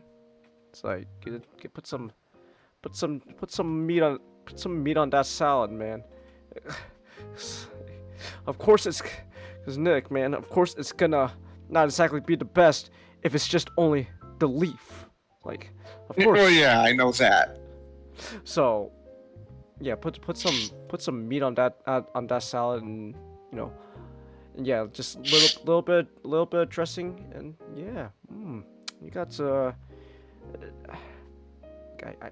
don't wanna say a good scrumptious salad, but it's hey, not the worst. So, yeah, chicken, and you put rice on your salad, Chelsea? I have not heard that. And I eat rice. I'm Asian.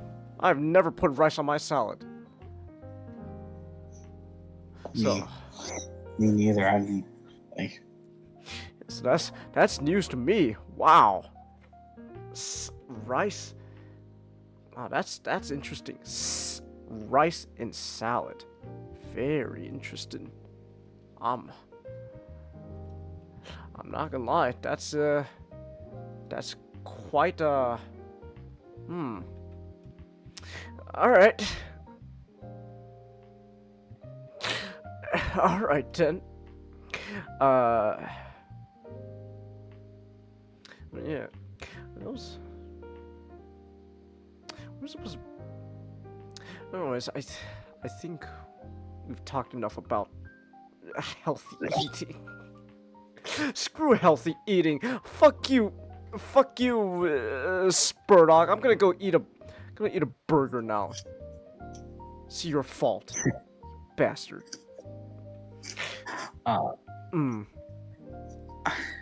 Speaking of Salads genius. Mm. Caesar. Caesar. Caesar. Okay, now we can talk about spoilers and stuff for Planet of the Apes. Oh, I just realized I could just rearrange this now. So, come here. I'm gonna rearrange you guys. Okay, but now we can finally talk about spoilers for Planet of the Apes. I don't know. Where should I start with?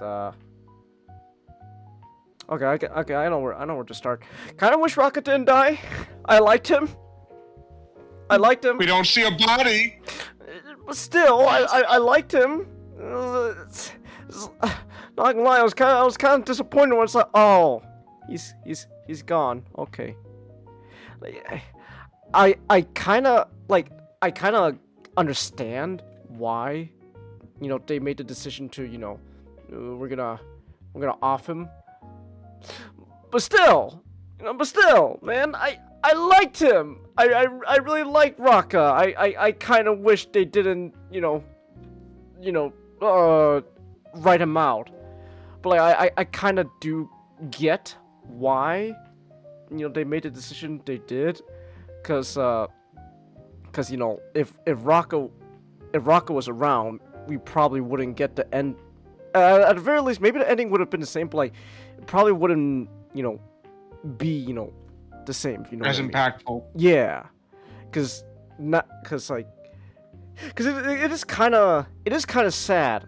It is kind of a sad ending that, like, at the end of the day, like, the main takeaway that Noah got out of all this is, oh, damn, I guess maybe humans aren't exactly, like, he doesn't hate humans, but it's now like, dang, I guess they're not exactly, as great as Rocker said they were.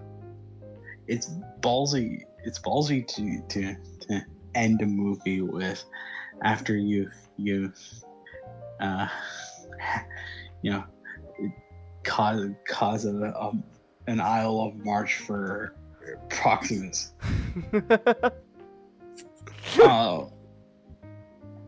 What good? Like, you come out of the entire situation of, man, he was an asshole, but he had a point. Yeah, he kind of had a point. Cause he's like, May, come on, don't do it, and just like, no, and then blew up the whole. Yeah, I can't let him have these. I didn't want him to have them either. But it's like, so yeah, it's kind of interesting. It's like I didn't, like, May, come on, like, what the hell, girl?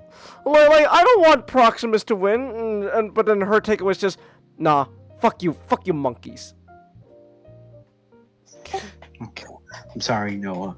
I mean, you're pretty cool and all, but like, humans need another chance. Like. And then at the end, when they're talking, she had her fucking gun ready to go. It's like I know. So I understand why Raka couldn't beat her at the end. But still, I was still really disappointed because Raka really was like the best. I would say he was the best. He was the best monkey out of this whole situation. He could have been like Noah's Maurice, man. But no. I'm actually kind of glad he doesn't have a Maurice. That true. I do. But because I think that just means Noah's gonna have to really try hard. I will say though, I do find it. I will say, like, for a bit, and I did think that, like, the whole thing was gonna be, oh, Noah's gonna come out of this trying to, carry on what Raka told him, kind of move on with Caesar's legacy. So it is it is actually very bold that they decide the direction. No, Caesar's legacy is just kind of up in the works now. Like it's. Look, it's there's a chance, like, it's still there, like there's a chance that, Like Caesar's like, don't get me wrong, Caesar's legacy still, you know, exists. It's just, you know, it's very different from like what he originally intended. I get a feeling that his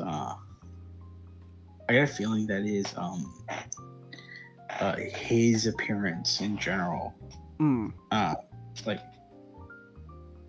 the next movie is going to feature other members of the Order of Caesar. Like, assuming they're out there. Assuming, because Raka kind of implied that he was the only one, but you know, you don't know. He could be wrong.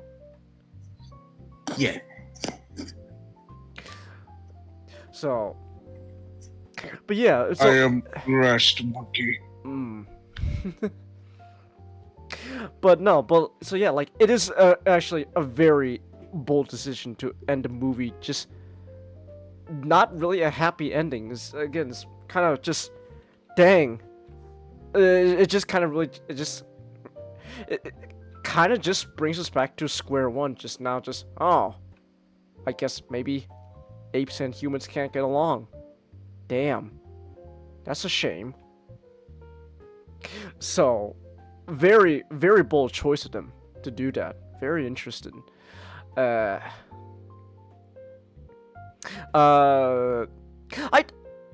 kind of wish Proximus was around. I do wish they did. I still think they should have done more with Proximus just to make his death maybe more impactful. That said, I do find it very interesting how the way they did write off Proximus, because one thing they do constantly show is that Noah himself is not a very physically capable. Okay, he's still very physically capable. He's a fucking chimpanzee. Don't underestimate chimpanzees. Those guys are fucking crazy. They'll bite your like fingers off and shit. Like don't underestimate them. But like wait who who Noah. Oh. I'm talking about Noah. I was saying how he's not throughout the movie. He's shown not exactly to be the most physically capable fighter, but I do find it interesting that it's something that Proximus himself always likes to point out a lot is how Noah is very much a thinker. He kind of thinks outside the box to figure out his problems. So like how he's getting SSP by Proximus, so he kind of thinks outside the box. Oh, we'll just use the fucking eagles to just kill him off.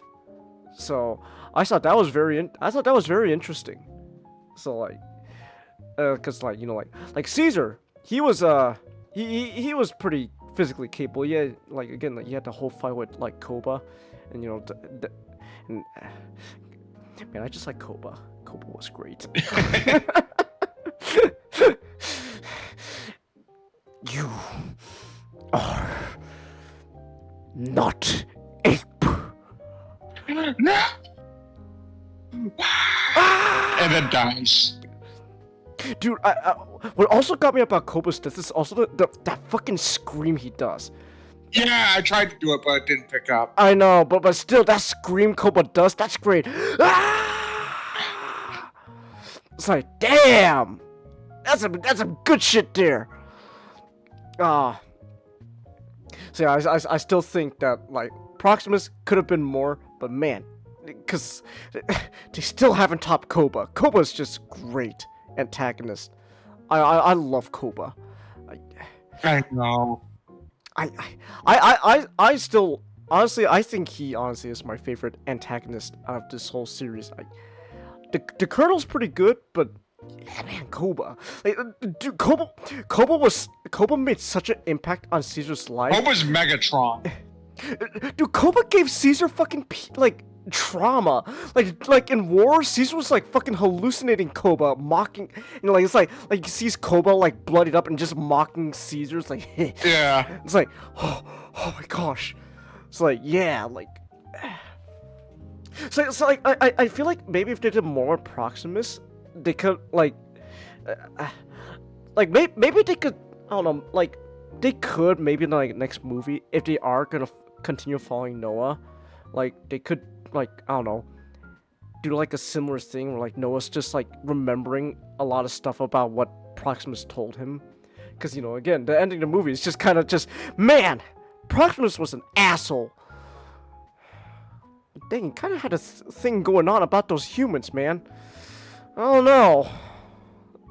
So, oh hey Sonic, so we're talking about the new Planet of the Apes movie.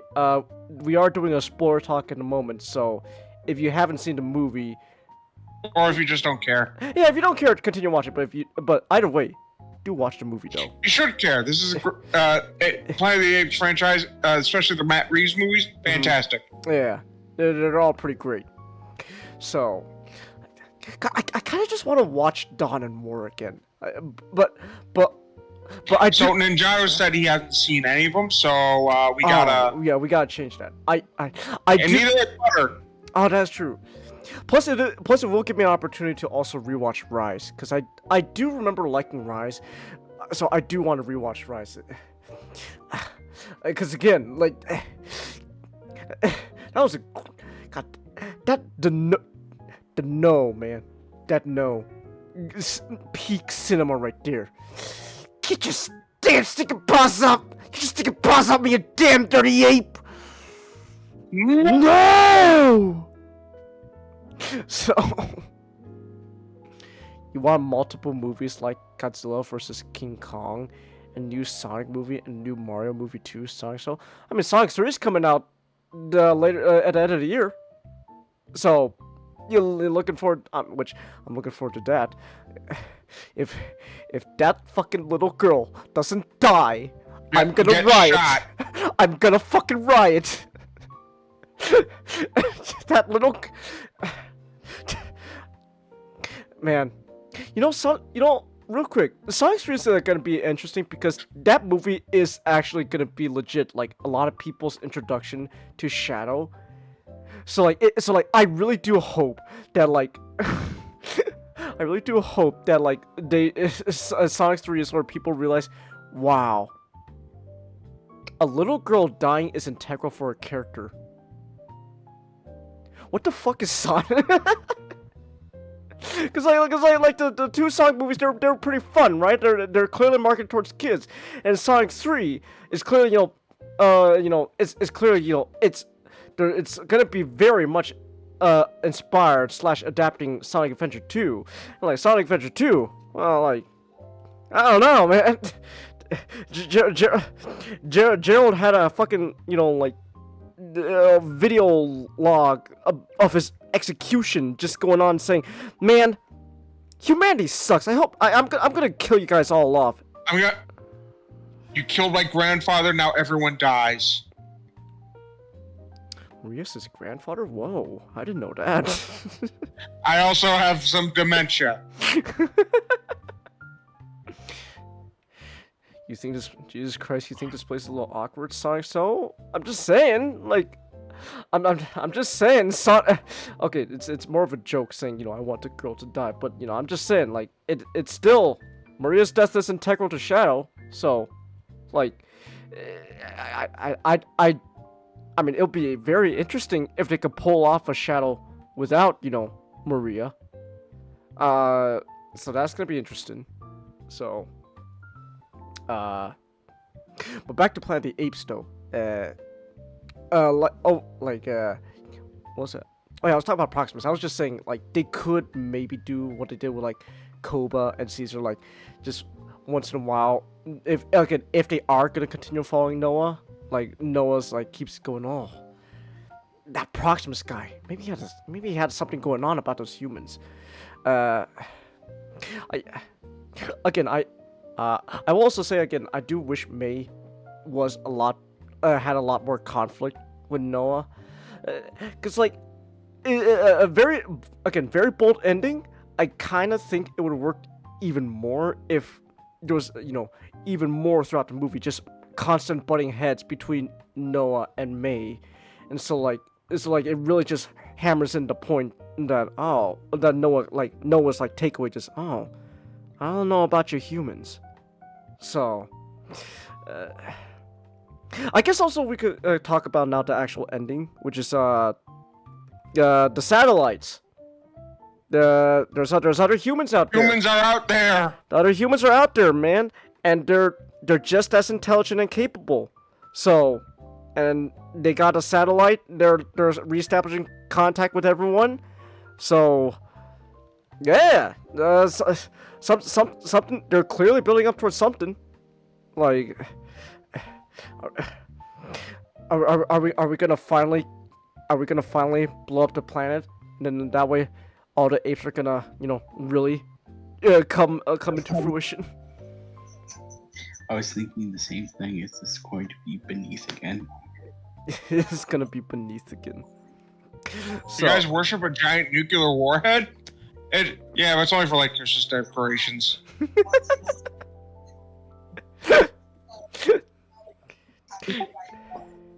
Yeah, so yeah, they're clearly building up towards something with that ending there. But okay, but it does kind of okay, but I do kind of find it interesting though that like May's just out there, adventuring in the wild. She could have just get infected by the simian flu, because then like you see the other lady, I don't know, I maybe like they're related or something, like that's her mom or something. It's kind of implied that's her mom. So it's more like I never saw his mom, just another human. Well, she talked about her mom a lot, so I just took that. Yeah, but like past tense. Okay. But like the human who took the person who took the the satellite disc from May was wearing the hazmat suit. So like can May not like rejoin them or something?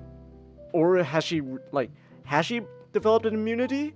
Because if so, then why does the other person need a hazmat suit? I think the implication was like beneath, because they're underground, they create a sterile environment. So they were the ones who were lucky enough to get to bunkers before the virus spread.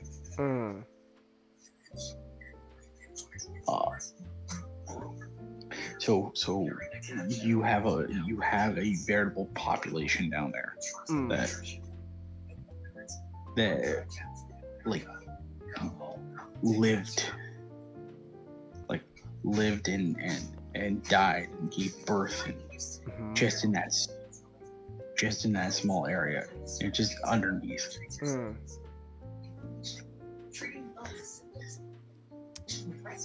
I mean, and the entire movie invoked a lot of beneath, because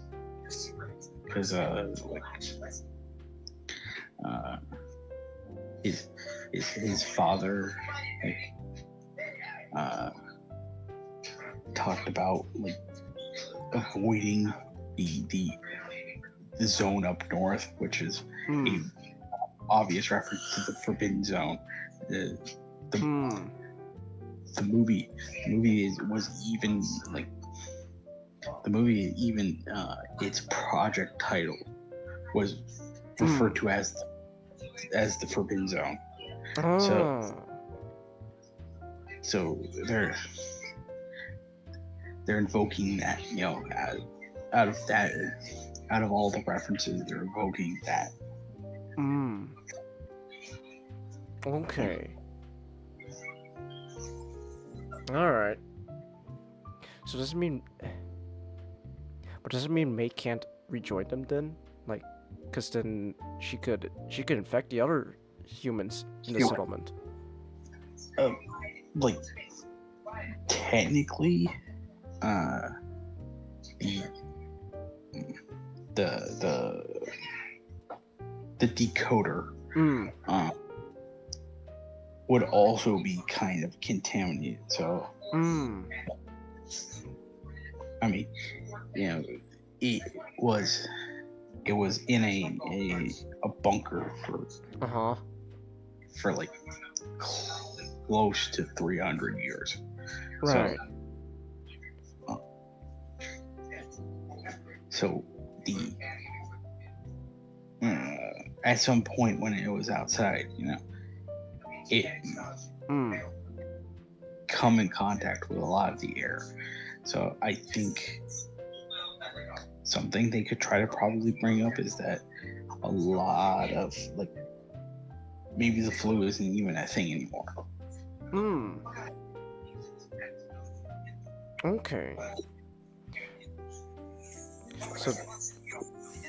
So then would that mean that like wild pack of humans we saw earlier, they're just like that because nature? Yeah, because kind of like with L11Z, they are the result of the of the tampering. So okay. By virtue, all their offsprings are just going to be like regressed. Okay.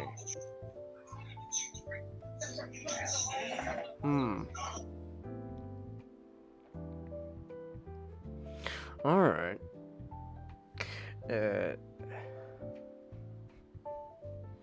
New Sonic movie better play Live and Learn, Chelsea? Yes, it should. It should. I'm gonna be mad if they don't. It's a great song. Let's see what else is there dope about Planet Apes that we could talk about?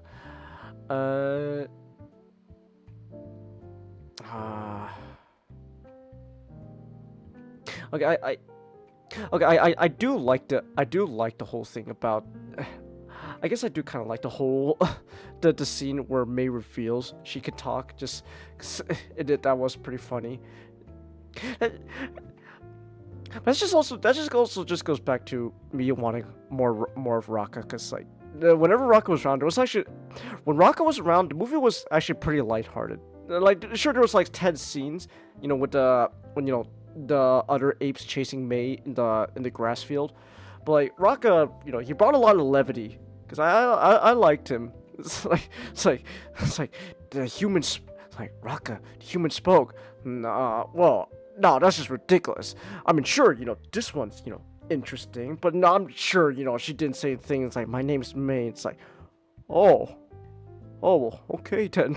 And Rocket just drops everything. Exactly. So it's like, that's why, like, I get why they killed off Raka. But I still wish there was more of Raka, because he really did was just, he really did, like, bring out a lot of levity in this movie. Was there, I guess also Noah's clan itself is fine. I liked them. I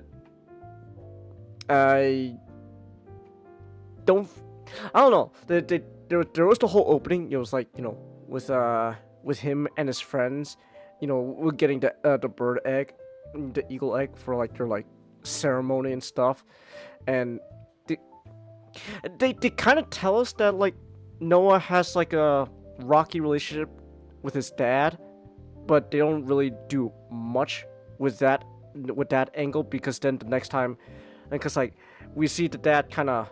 Like the only thing we really see of his relationship being kind of rocky with his dad is his dad, like, hey, did you go across the valley? No, Dad. Are you sure? Yeah. Okay. I'm watching. Okay. And it's like, I'm watching you. All right. So, but other than that, like, they didn't really do much. And then the next time we see the dad, they're both literally, fighting for their lives. So.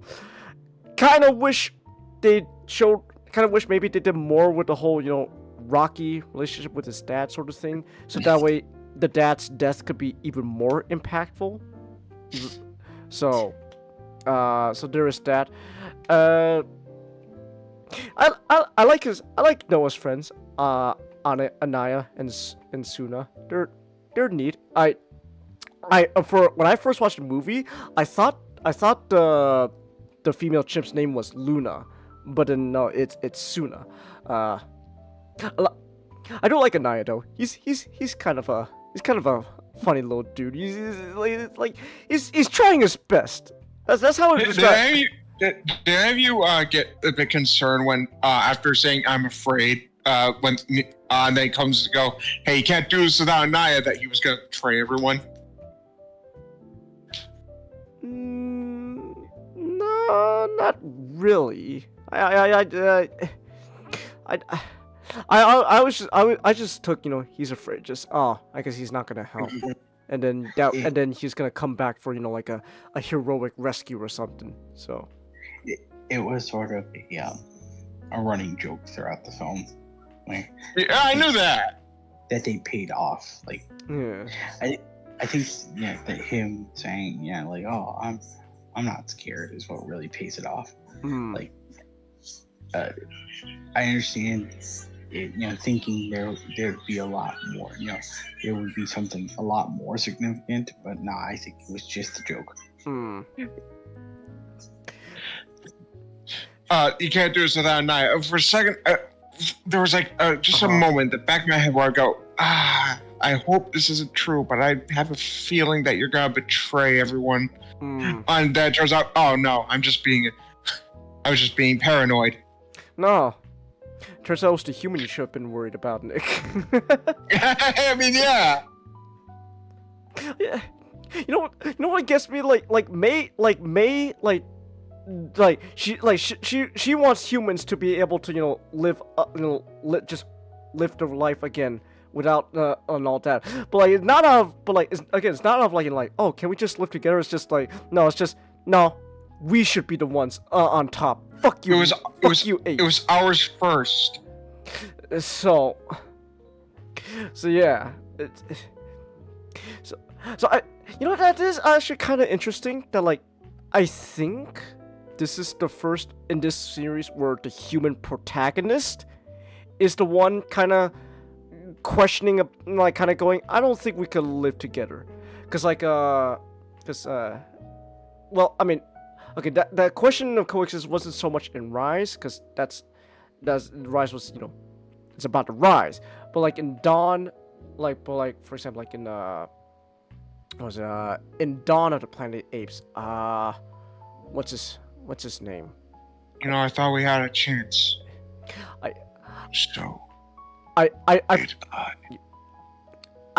forgot the name, so I'm just gonna go with the actor, Jason Clarke.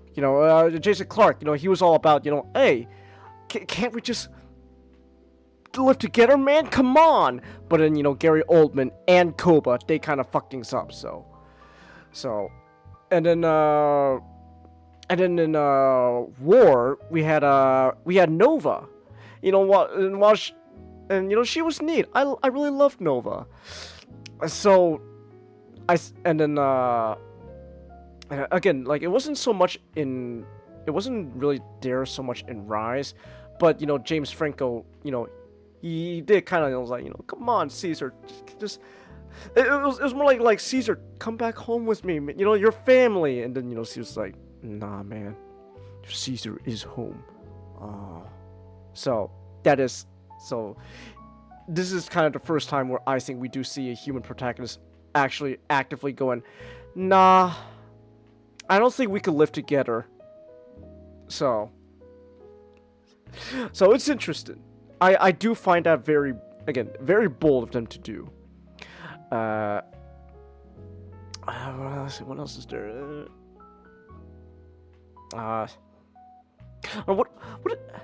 What did you guys like about the movie, though? Oh, that's it.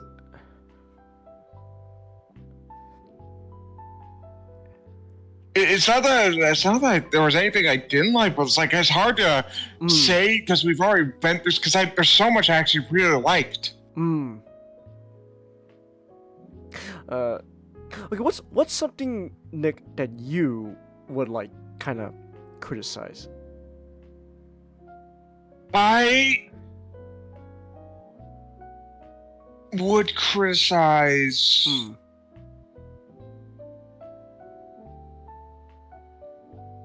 Maybe having just more. like just more of Proximus, more of Raka, just but more of the dad. Just have things that would more certain things that would make the impact bigger. Yeah.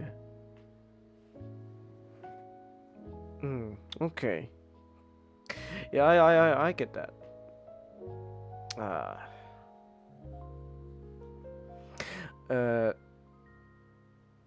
Yeah,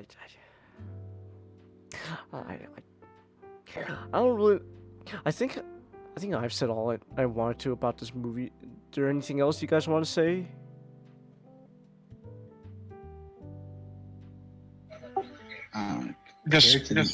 Oh, sorry. No, go ahead. Compared to the other films, I don't like how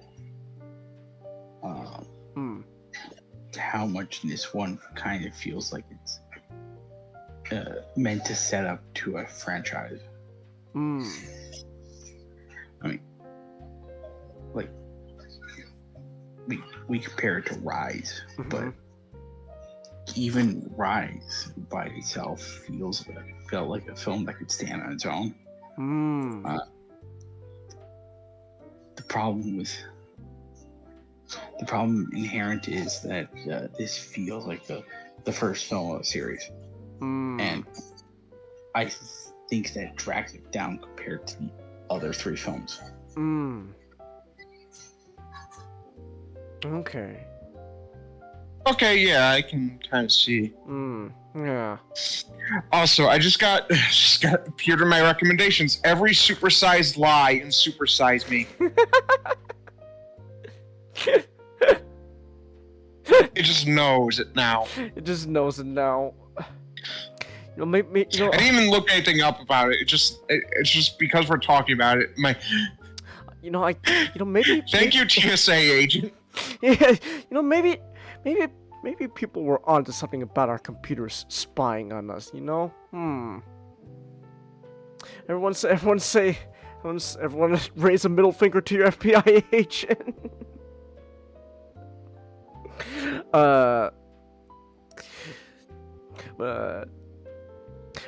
Is there anything else though you want to say, though, Nick? Because you were gonna say something, but not said this thing. No. Okay. All right then. I guess that's it for all we have to say about this movie. So yeah. Go see it. Yeah, go see it. All right. So with that said, then I guess we'll be calling it here. We've been going for a little under 4 hours. Not bad. Alright, so I'm gonna call it here. So with that said, then yeah, thank you everyone who came. Thanks for watching on the replays. Go watch this movie. I do like I still like it. Despite what we said, we still love this movie. So go watch it. And yeah, until next time, good night.